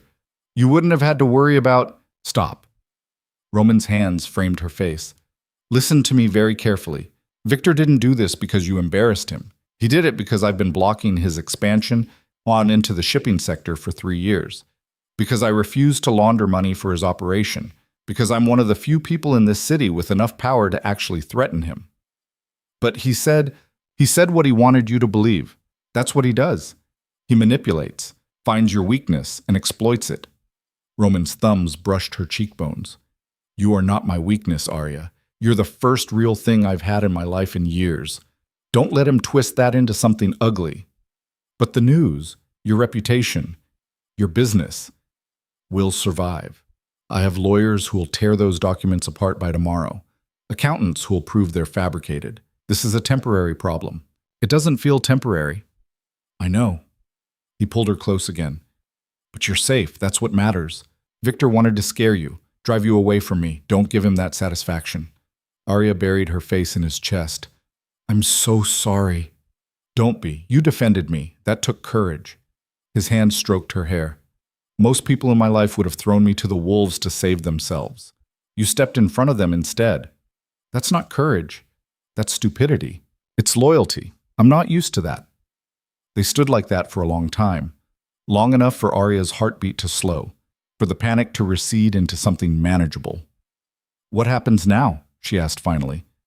Now, I fight back. Roman's voice went hard. Victor wanted a war. He's about to get one. Over the next 3 days, Aria watched Roman dismantle Victor's attack with surgical precision. Teams of lawyers filed defamation suits. Forensic accountants proved the documents were fabricated. Journalists who'd run the story issued retractions. Business partners who'd wavered came back, apologizing. But the damage was done in other ways, smaller, more personal. Aria couldn't leave the penthouse without being swarmed by reporters. Her mother's hospital room had to be moved to a secure floor after photographers tried to sneak in. Old acquaintances from the diner started selling stories to tabloids, most of them made up, all of them designed to paint her as a gold digger who'd trapped Roman into marriage. Former coworker says Aria Bennett was always obsessed with rich men, one headline screamed. Friend reveals, she planned this from the beginning, said another. Melissa called, furious. I didn't say any of that. They're making shit up. I know, Aria said. It's fine. It's not fine. They're destroying you. They're trying to. There's a difference. But it hurt. Every headline, every lie, every photo of her looking scared or angry or exhausted, the world was writing a story about her that had nothing to do with the truth, and there was nothing she could do to stop it. Roman found her crying in the bathroom on the 4th day. Hey! He knelt beside the tub where she sat, fully clothed, makeup running. Talk to me. They're saying I trapped you, that I saw you at that wedding and planned the whole thing, that I'm using my mother's illness to manipulate you into staying. She wiped at her face. And the worst part is, some of it sounds true. I did need money. I was desperate. What if... Stop! He climbed into the tub with her, suit and all, pulled her against him. What we have is real. You know that. Do I? We started with a lie, Roman, a contract. How do we know what's real and what's just us playing parts so long we forgot we were acting? Because I've never felt like this before. His voice was rough, raw. Because when I thought Victor might come after you, I lost my mind. Because waking up next to you is the best part of my day, and that scares the hell out of me. You're scared? Terrified. He tipped her chin up. I've built my entire life on control, on keeping people at a distance, and then you walked in and destroyed all of that without even trying. I'm sorry. Don't apologize for making me feel something. He kissed her forehead. The world can say whatever it wants. I know the truth. You know the truth. That's all that matters. What if it's not enough? Then we make it enough. A knock on the bathroom door, Margaret's voice. Mr. Volkov, your lawyer is here. He says it's urgent. Roman sighed, climbed out of the tub, extended a hand to Aria. Come on, let's go deal with whatever fresh hell this is. The lawyer was in the living room looking grim. We have a problem. Of course we do, Roman muttered. What now? Victor's filing a lawsuit. Defamation. He's claiming your wife's statements at the gala damaged his reputation and cost him business opportunities. The lawyer set down a thick folder. He's asking for $50 million in damages. Aria's legs went weak. $50 million? It's a nuisance suit, Roman said immediately. Designed to drain resources and make us look bad. We'll fight it. There's more. The lawyer opened the folder. He's also filed a motion to have your marriage investigated. Claims it's fraudulent, that you married to avoid certain legal complications related to your business. The room spun. That's insane, Roman said. On what grounds? He has a witness, someone claiming you paid Aria to marry you, that the whole thing was a business transaction. The lawyer looked at Aria. Is there any truth to that? Aria opened her mouth, closed it. The contract, the original agreement, the payments for her mother's treatment in exchange for playing his wife. It had been a business transaction, before it became real. No, Roman said firmly before Aria could speak. Our marriage is completely legitimate. Victor's making things up, same as he did with the leaked documents. Then we'll need Mrs. Volkov to testify to that effect, under oath. The lawyer pulled out more papers. I'll need detailed statements about how you met, how the relationship developed, everything. Fine, Roman said. We'll give you whatever you need. The lawyer left. Roman paced the room like a caged animal. We need to tell the truth, Aria said quietly. Absolutely not. Roman, if this goes to court... It won't. Victor's bluffing, trying to force a settlement. He stopped pacing. We stick to the story. We fell in love, got married. End of story. But the contract is destroyed, shredded, gone. There's no proof it ever existed. His eyes locked on hers. Unless you kept a copy? No, of course not. Then there's nothing to worry about. Except my conscience. Aria stood. I'm not going to lie under oath. I won't commit perjury because Victor Constantine is a vindictive asshole. You think telling the truth will be better? They'll crucify you. Crucify us both. Roman crossed to her. The truth right now is that I love you. That this marriage is real. That started as a contract doesn't change what it became. Doesn't it? No. He grabbed her hands. Listen to me. We can survive Victor's lies. We can't survive you destroying yourself with honesty that serves no purpose except to make you feel better. That's not fair. Nothing about this is fair, but it's the reality. His grip tightened. Please, Aria, trust me. Let me handle this. She wanted to. Wanted to let Roman make this problem disappear the way he made everything else disappear, but something in her rebelled against the idea of building their future on more lies. I need to think, she said. Don't think too long. The deposition is scheduled for Monday. That gave her 4 days. She spent them visiting her mother, who was improving daily. The treatment was working. Color had returned to her cheeks, energy to her movements. She looked more alive than she had in a year. You look terrible, Diana said when Aria walked in on Saturday. Thanks, Mom. Really feeling the love. I'm serious. What's wrong? Diana gestured to the chair. Sit. Talk. Aria sat. And before she could stop herself, everything poured out. The contract, the original deal, the way it had shifted into something real. Victor's revenge, the lawsuit, the impossible choice between truth and survival. Diana listened without interrupting. When Aria finally ran out of words, her mother was quiet for a long time. You love him, Diana said finally. That's not the point. It's the only point. Diana reached for her hand. Aria, I'm dying. We both know it. This treatment is buying me time, but it's not a cure. Eventually the cancer will win. Mom, let me finish. Diana squeezed her hand. When I'm gone, you'll be alone. And I need to know you have someone. Not someone you settled for. Not someone you're with out of obligation. But someone you actually love. Even if our relationship started as a lie, every relationship starts with some kind of lie. We lie about our flaws, our fears, our past mistakes. We show people the best versions of ourselves and hope they stick around when the truth comes out. Diana smiled. The question isn't how it started, it's whether what you have now is worth fighting for. I don't know how to fight this. Victor has unlimited resources, unlimited patience. He'll keep coming until he destroys us. Then you destroy him first. Aria blinked. What? You think Roman built his empire by playing nice?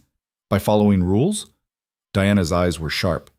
He got where he is by being smarter and more ruthless than his enemies. Trust him to handle Victor, and you focus on being the kind of woman who stands beside him, not behind him. You're telling me to lie in court. I'm telling you to protect what matters. Roman matters. Your marriage matters. Some prosecutor asking questions about how you met, that doesn't matter. Diana leaned back against her pillows. The truth is, you love him. He loves you. Everything else is just noise. Aria left the hospital with her mother's words ringing in her ears. She found Roman in his office, surrounded by papers and looking like he hadn't slept in days. I'll do it, she said from the doorway. He looked up. Do what? The deposition, the testimony, whatever you need. She crossed to his desk. But I need you to promise me something. Anything. After this is over, no more lies. About anything. I don't care how ugly the truth is. We're honest with each other. Always. Deal. He stood, pulled her close. Thank you. Don't thank me yet. I'm a terrible liar. You're better than you think. He kissed her temple. We'll prep you. You'll be fine. Monday came too fast. The deposition was held in a conference room that smelled like expensive wood and desperation. Victor's lawyers were sharks in suits, asking questions designed to trap and confuse. Mrs. Volkov, when exactly did you first meet your husband? At a wedding, about 3 months ago. And it was love at first sight?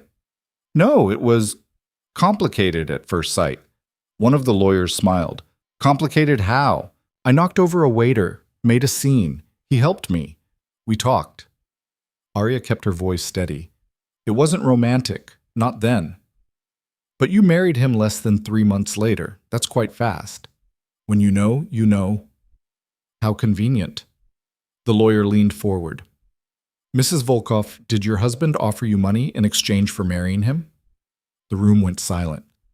Roman's hand found hers under the table. Squeezed. Aria looked the lawyer directly in the eye. My husband offered me a future.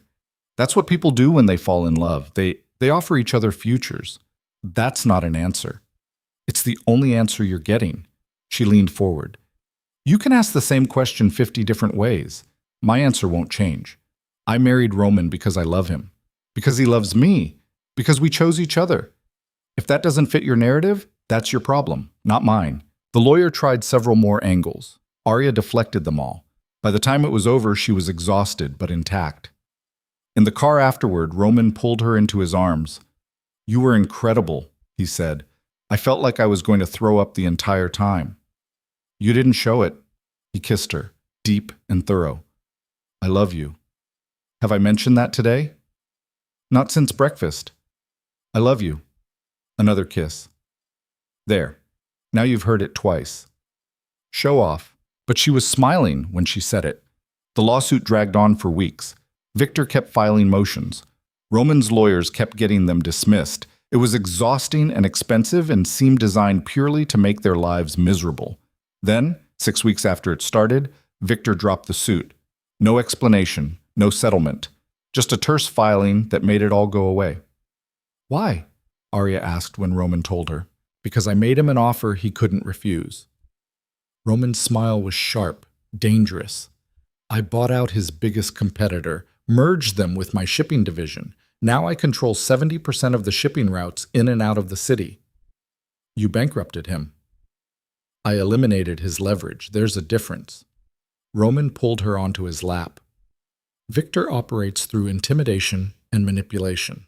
The second you take those tools away, he has nothing. He knows that now. So it's over? For now. He'll lick his wounds, rebuild, come at me again eventually. Roman's arms tightened around her. But he knows you're off limits. That touching you means war. And he's not ready for that fight. You did all this to protect me. I did it to protect us. He kissed her neck. Big difference. That night, they had the penthouse to themselves. Margaret had the evening off. The security team was stationed outside. They were alone. They made dinner together. Burned the chicken because they got distracted kissing against the counter. Ordered pizza instead and ate it on the floor in front of the massive windows overlooking the city. I like this, Aria said, leaning against Roman's chest. Burnt chicken? This, us, being normal. We're never going to be normal. No, but we can pretend sometimes. She turned in his arms. Thank you for fighting for us. Thank you for being worth fighting for. He stood, pulled her up with him. Come on, I want to show you something. He led her to his office, unlocked a drawer, pulled out a thick envelope. What's this? Aria asked. The contract, original and all copies. He handed it to her. I want you to destroy it. Roman, we don't need it anymore. What we have is real. This, he gestured to the envelope, is just a reminder of how it started, not what it became. Aria opened the envelope, saw the signatures, the clauses, the cold legal language that had once defined their entire relationship. She walked to the fireplace, turned on the gas, threw the contract into the flames. They watched it burn together. No more lies, Roman said as the last page caught fire. No more contracts. Just us. Just us, Aria agreed. He kissed her then, slow and deep and full of promise. And when he lifted her into his arms and carried her to his bedroom, she didn't think about contracts or rules or the ways they'd started. She just thought about the man who'd broken all his own rules to love her, and the life they were building together from the ashes of their lies. The months that followed the burning of the contract felt like learning to breathe underwater.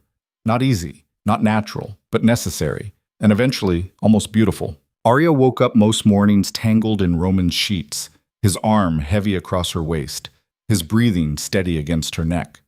Some days she still had to remind herself this was real, that the man who controlled half the city's commerce was the same man who left her coffee by the bedside and kissed her shoulder before heading to early meetings. You're thinking too loud, Roman mumbled one morning in late September, not even opening his eyes. How do you know I'm thinking? Because you always hold your breath when you overthink. Then you sigh. Then you do it again. He pulled her closer. What is it this time? My mom wants to have dinner with us. Here. She says she's strong enough now. Roman's eyes opened. That's good news. It is. Except she wants to cook. Says she misses being useful. Aria traced patterns on his chest.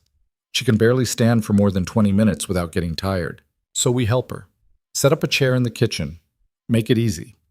His hand found hers, stilled the nervous movement. She wants to feel normal, Aria. Let her have that. When did you get so wise? I've always been wise.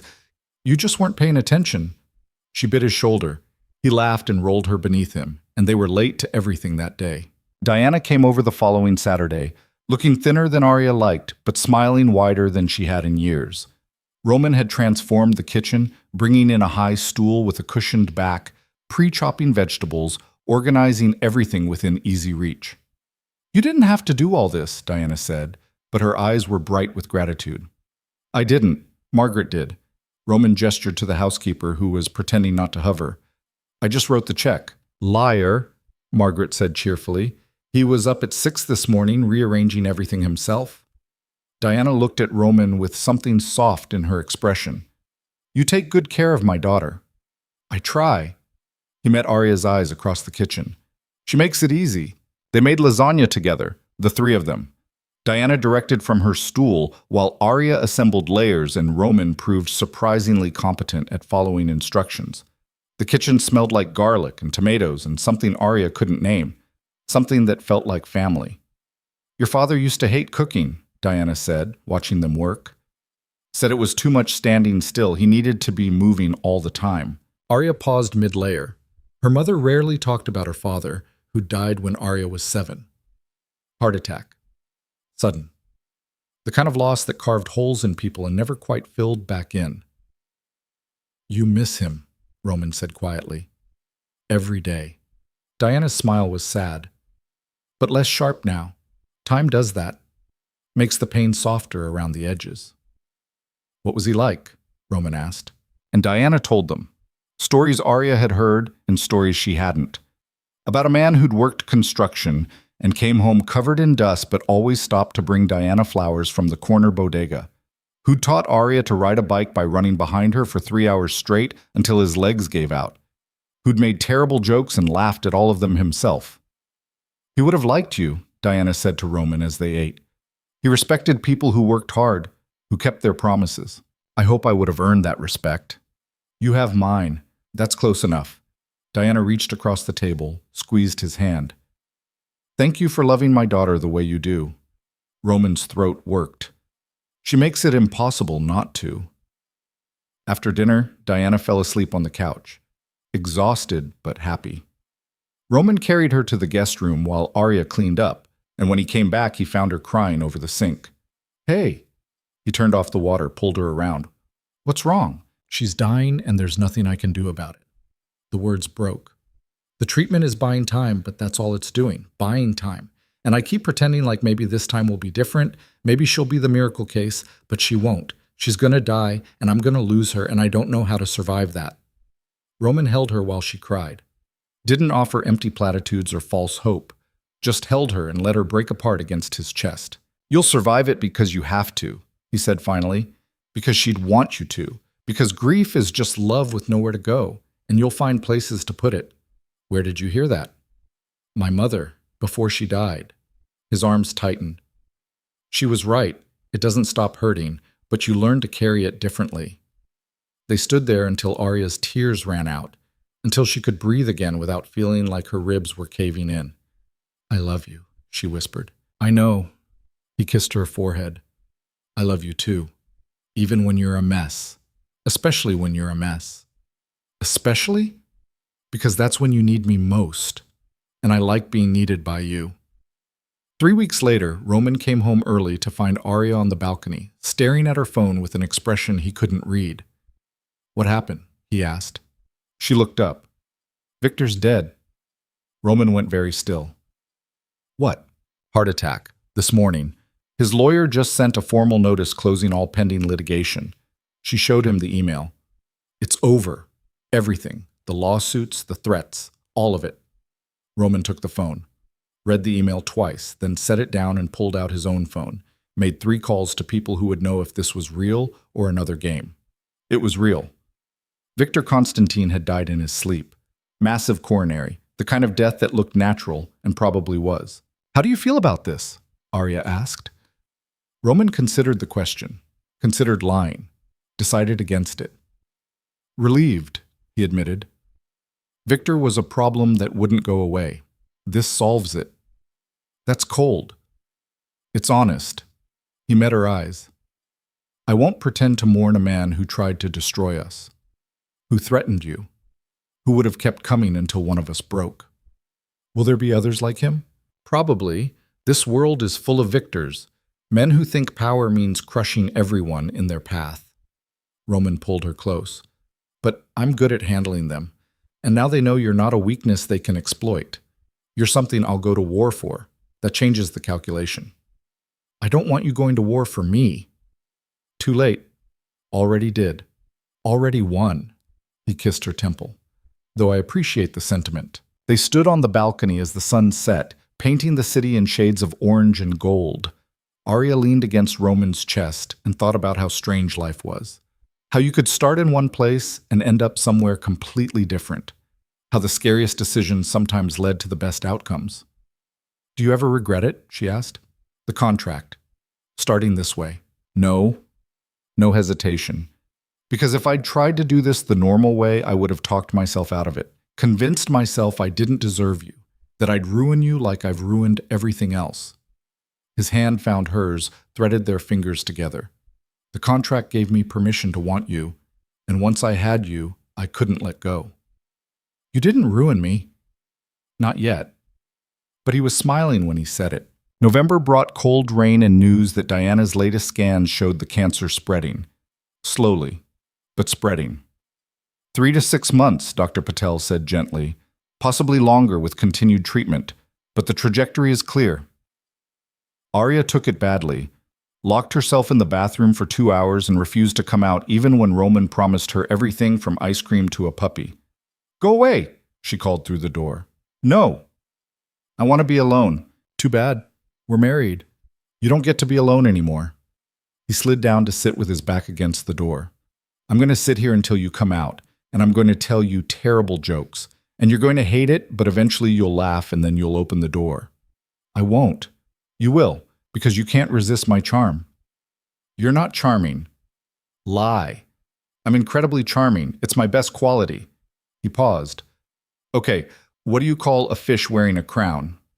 Silence. A kingfish. Get it? Kingfish? He waited. That was terrible, you're right. How about this one? What do you call a bear with no teeth? Roman, a gummy bear. He could hear her trying not to laugh. See, you love it. What do you call a fake noodle? The door opened. Aria stood there, eyes red and puffy, glaring at him. An impasta, she said. You knew that one? Everyone knows that one. It's the worst joke in existence. And yet you're smiling. He stood, pulled her into his arms. See? Charm. She pressed her face into his chest. She's dying. I know. I'm not ready.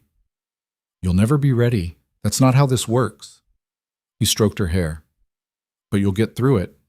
We'll get through it. Together. Promise? Promise. They spent the next 3 months making memories. Diana moved into the guest room full-time, too weak for the apartment stairs.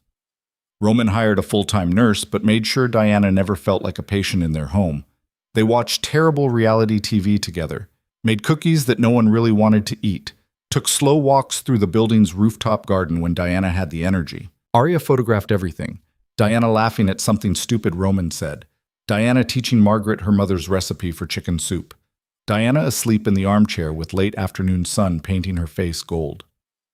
You're trying to hold on to her, Roman observed one evening, finding Aria scrolling through hundreds of photos. Is that wrong? No, it's human. He sat beside her. But don't forget to actually be present too. Cameras are good at capturing moments. Not so good at capturing feelings. So Aria put down the phone, sat with her mother, held her hand during the bad days when the pain was too much, and the medication made Diana confused. Read to her on the better days.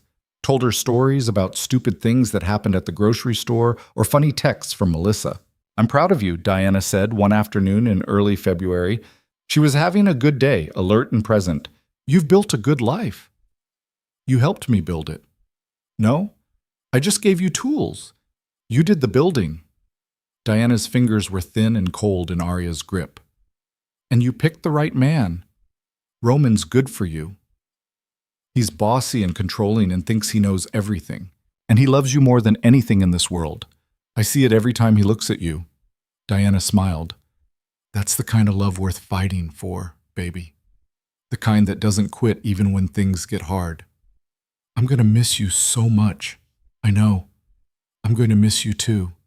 Diana's eyes filled with tears. But I'm not afraid anymore.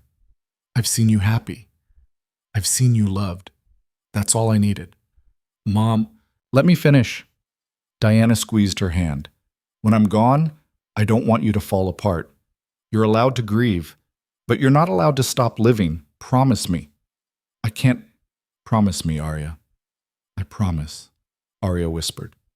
Diana died 3 weeks later, peacefully, in her sleep, with Aria and Roman both there. The funeral was small. Just the people who mattered. Melissa and her boyfriend, Margaret, and the household staff who'd become family. A few nurses from the hospital. Roman's business associates stayed away, understanding this wasn't about networking or appearances. Roman delivered the eulogy because Aria couldn't.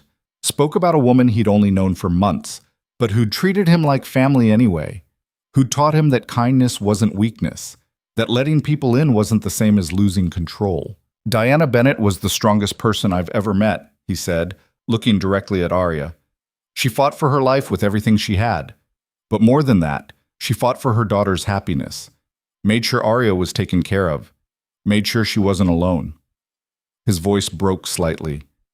She gave me the greatest gift anyone's ever given me. She trusted me with the person she loved most in the world. I'll spend the rest of my life being worthy of that trust.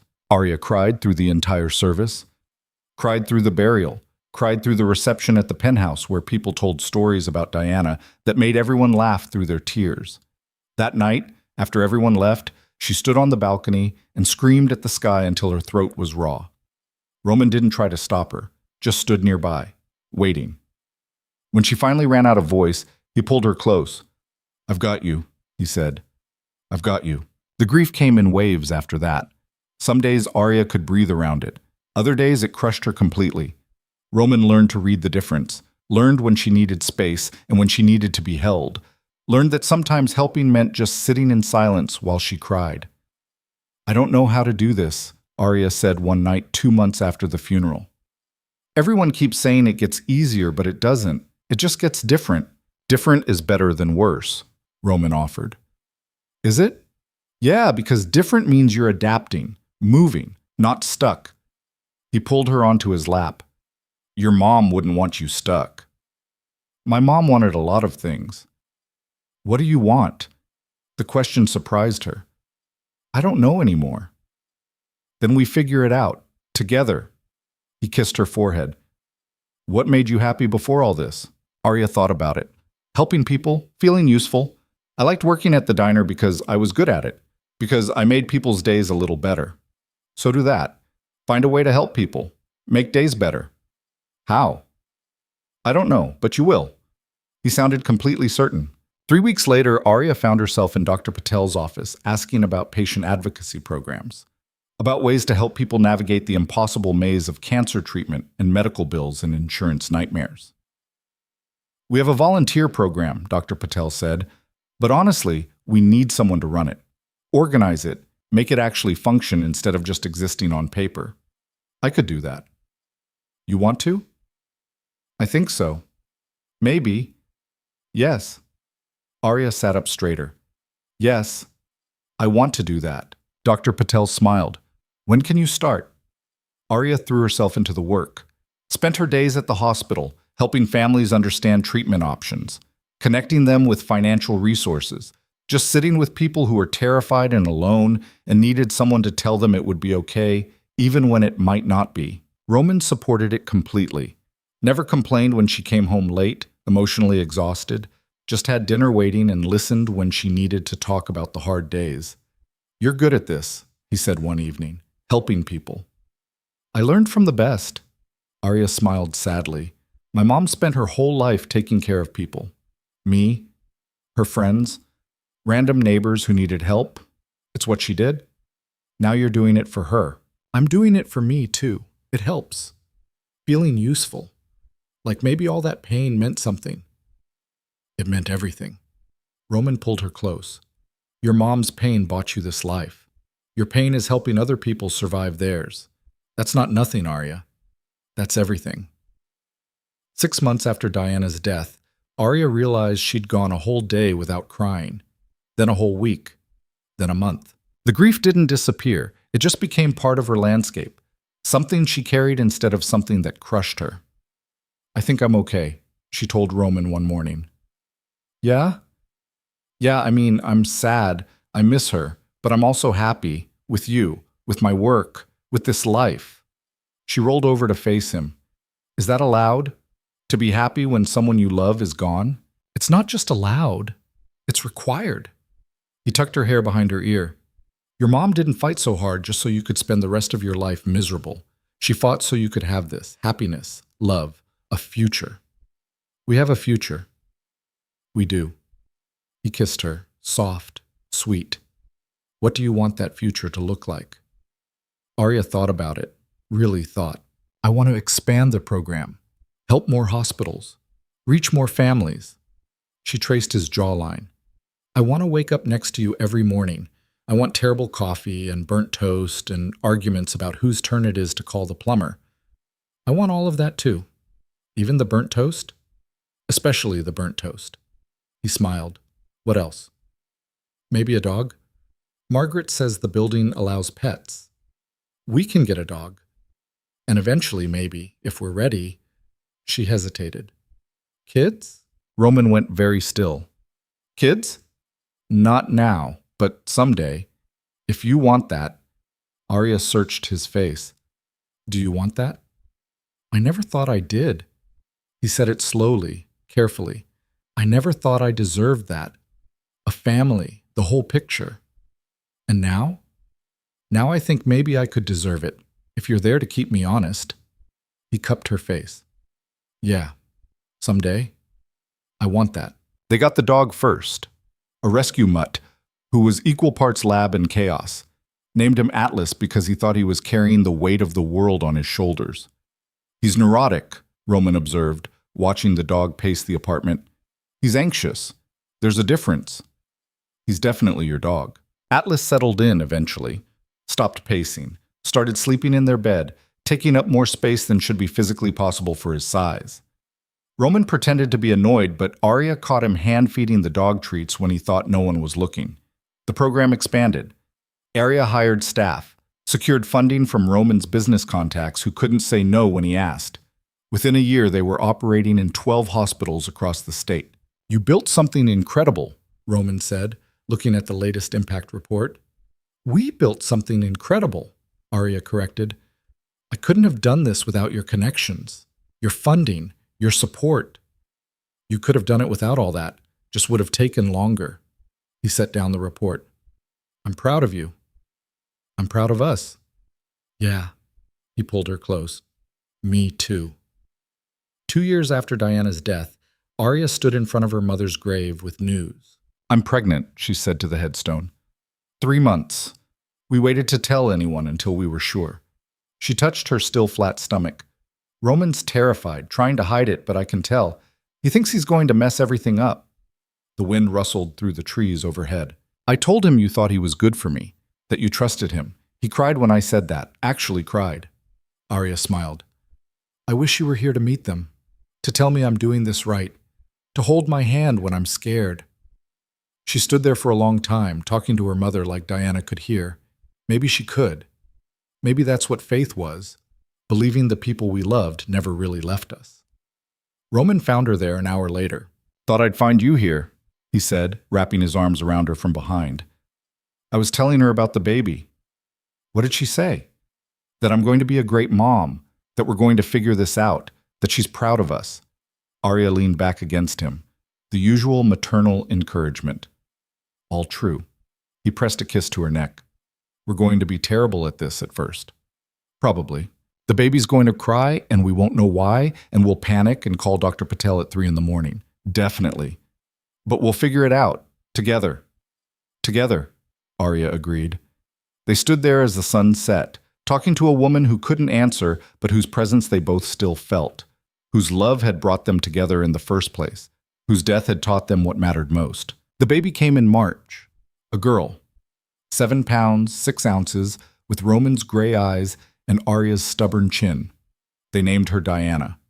Roman held her for the first time with shaking hands, looking terrified and awed and completely in love. "She's so small," he whispered. "She's perfect," Aria said. "What if I drop her?" "You won't drop her." "What if I mess her up? What if she grows up and hates me?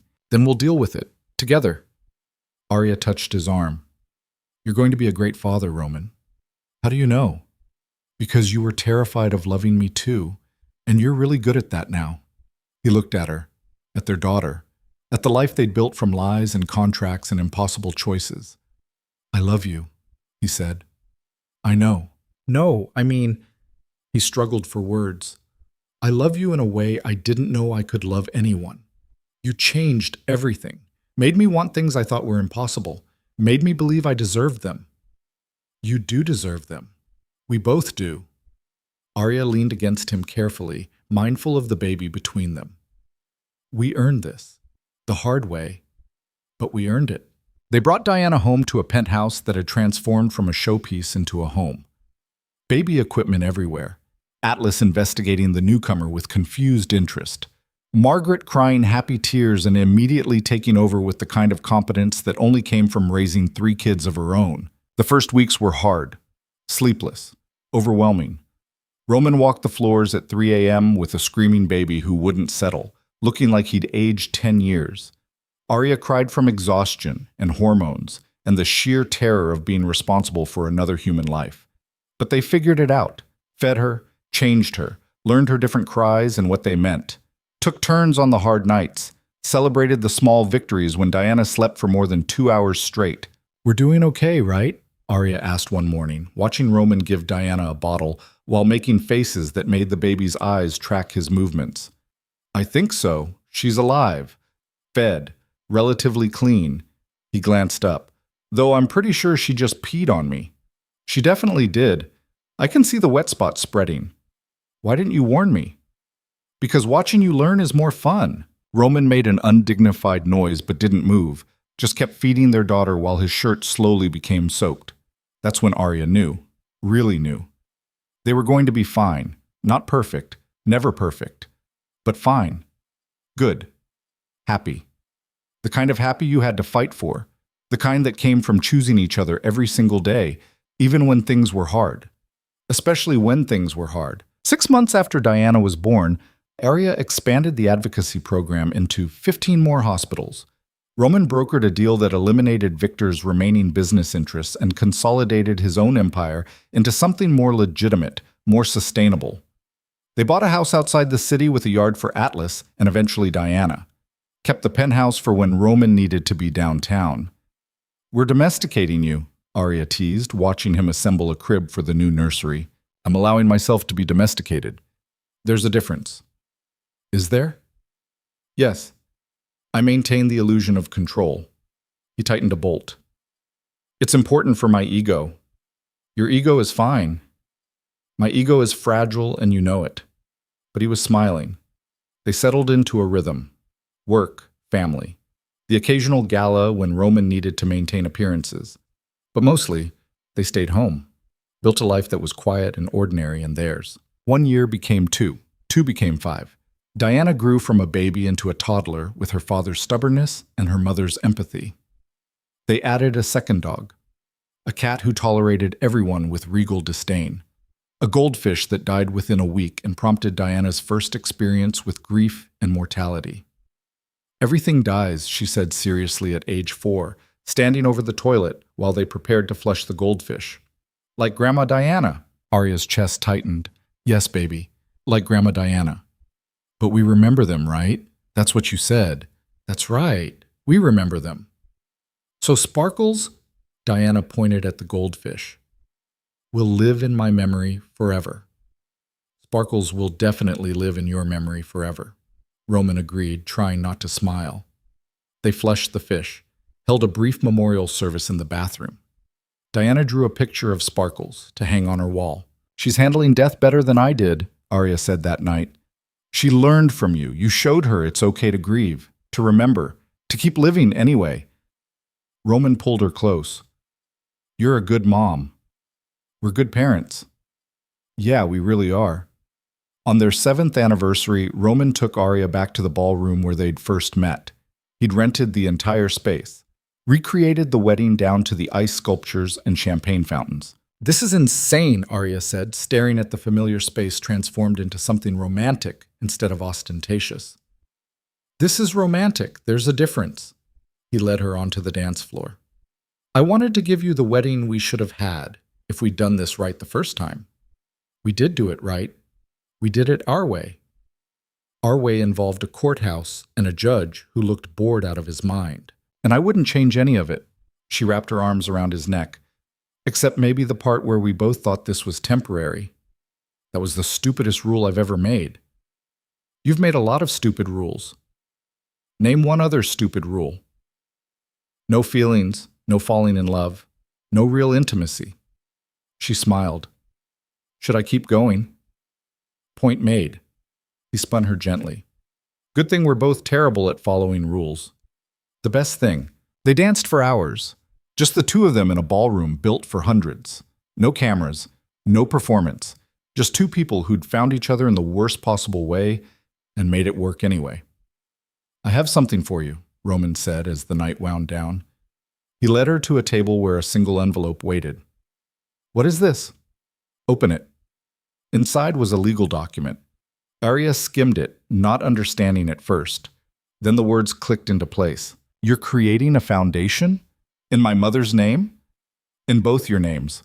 The Bennett Volkov Foundation for Cancer Patient Advocacy. Roman watched her face. I've been working on it for 6 months, full funding, permanent staff, enough to help thousands of families every year. Roman, your mom gave me everything when she trusted me with you. This is me saying thank you, paying it forward, making sure her legacy means something. Aria couldn't speak, could barely breathe. She just threw her arms around him and held on tight while tears ruined her makeup and probably his tuxedo. Thank you, she whispered finally. Thank you for teaching me what love actually looks like. He pulled back enough to see her face. I spent my whole life thinking love was weakness, that caring about people gave them power over you. You proved me wrong. Love isn't weakness. It's the bravest thing we do. Yeah, it is. He wiped her tears with his thumbs. And I choose it every day. With you, for you, because of you. I love you. I know. He smiled. I love you too. Even when you're crying all over my very expensive suit. It's your fault for making me cry. Fair point. They went home to relieve the babysitter, found Diana asleep in her bed, surrounded by stuffed animals and books. Roman tucked the blanket around her while Aria watched from the doorway. We made that, she said softly. We made her. This life. Everything. We did. Roman joined her, wrapped his arm around her waist. From a lie in a ballroom to this, not bad. Not bad at all. They stood there watching their daughter sleep, and Aria thought about how far they'd come. From a desperate bargain to something real. From strangers playing parts to partners who knew each other's worst parts and loved them anyway. Life wasn't perfect. Roman still worked too much. Aria still worried too much. They fought about stupid things like whose turn it was to take out the trash and whether Atlas was allowed on the furniture. Diana had meltdowns in grocery stores. The foundation hit obstacles. Money got tight sometimes, but they had each other. And that turned out to be enough. More than enough. Everything. Years later, when Diana was grown and making her own choices, she'd ask about how her parents met. Aria would tell her about a wedding where everything went wrong and somehow went right, about a contract that became a commitment, about choosing love even when it was terrifying. So you married Dad for money? Diana would ask, scandalized and fascinated. I married your father because I needed help, and he offered it, Aria would correct. I fell in love with him because he turned out to be worth loving, and I stayed because he chose me back every single day. That's the most unromantic romantic story I've ever heard. Most good things are. Life's messy, Diana. Love's messy. We don't get fairy tales. We get choices. And your father and I chose each other every day, even when it was hard, especially when it was hard. Roman, listening from the doorway, would smile. Because Aria was right. They didn't get the fairy tale. They got something better. They got real. And in the end, standing in the penthouse that had gone from a prison to a home, surrounded by the family they'd built from nothing but hope and stubbornness and love, Roman Volkov learned the truth his mother had tried to teach him years ago. Control was an illusion. Power was temporary. Money couldn't buy happiness. But love? Messy, complicated, terrifying love. That was the only thing worth having. The only thing that lasted. The only thing that could change a man who thought he was unchangeable. Aria had walked into his life at her lowest moment and somehow lifted him up instead. Had taken his worst offer and transformed it into the best decision he'd ever made. She'd proven that weakness and strength weren't opposites, that vulnerability was courage, that letting someone in wasn't losing control, it was finding something worth controlling himself for. "What are you thinking about?" Aria asked, finding him on the balcony years later when Diana was at college and the house was too quiet. "You, us, how none of this was supposed to happen." "Regrets?" "Not even one." He pulled her close. "You're the best mistake I ever made."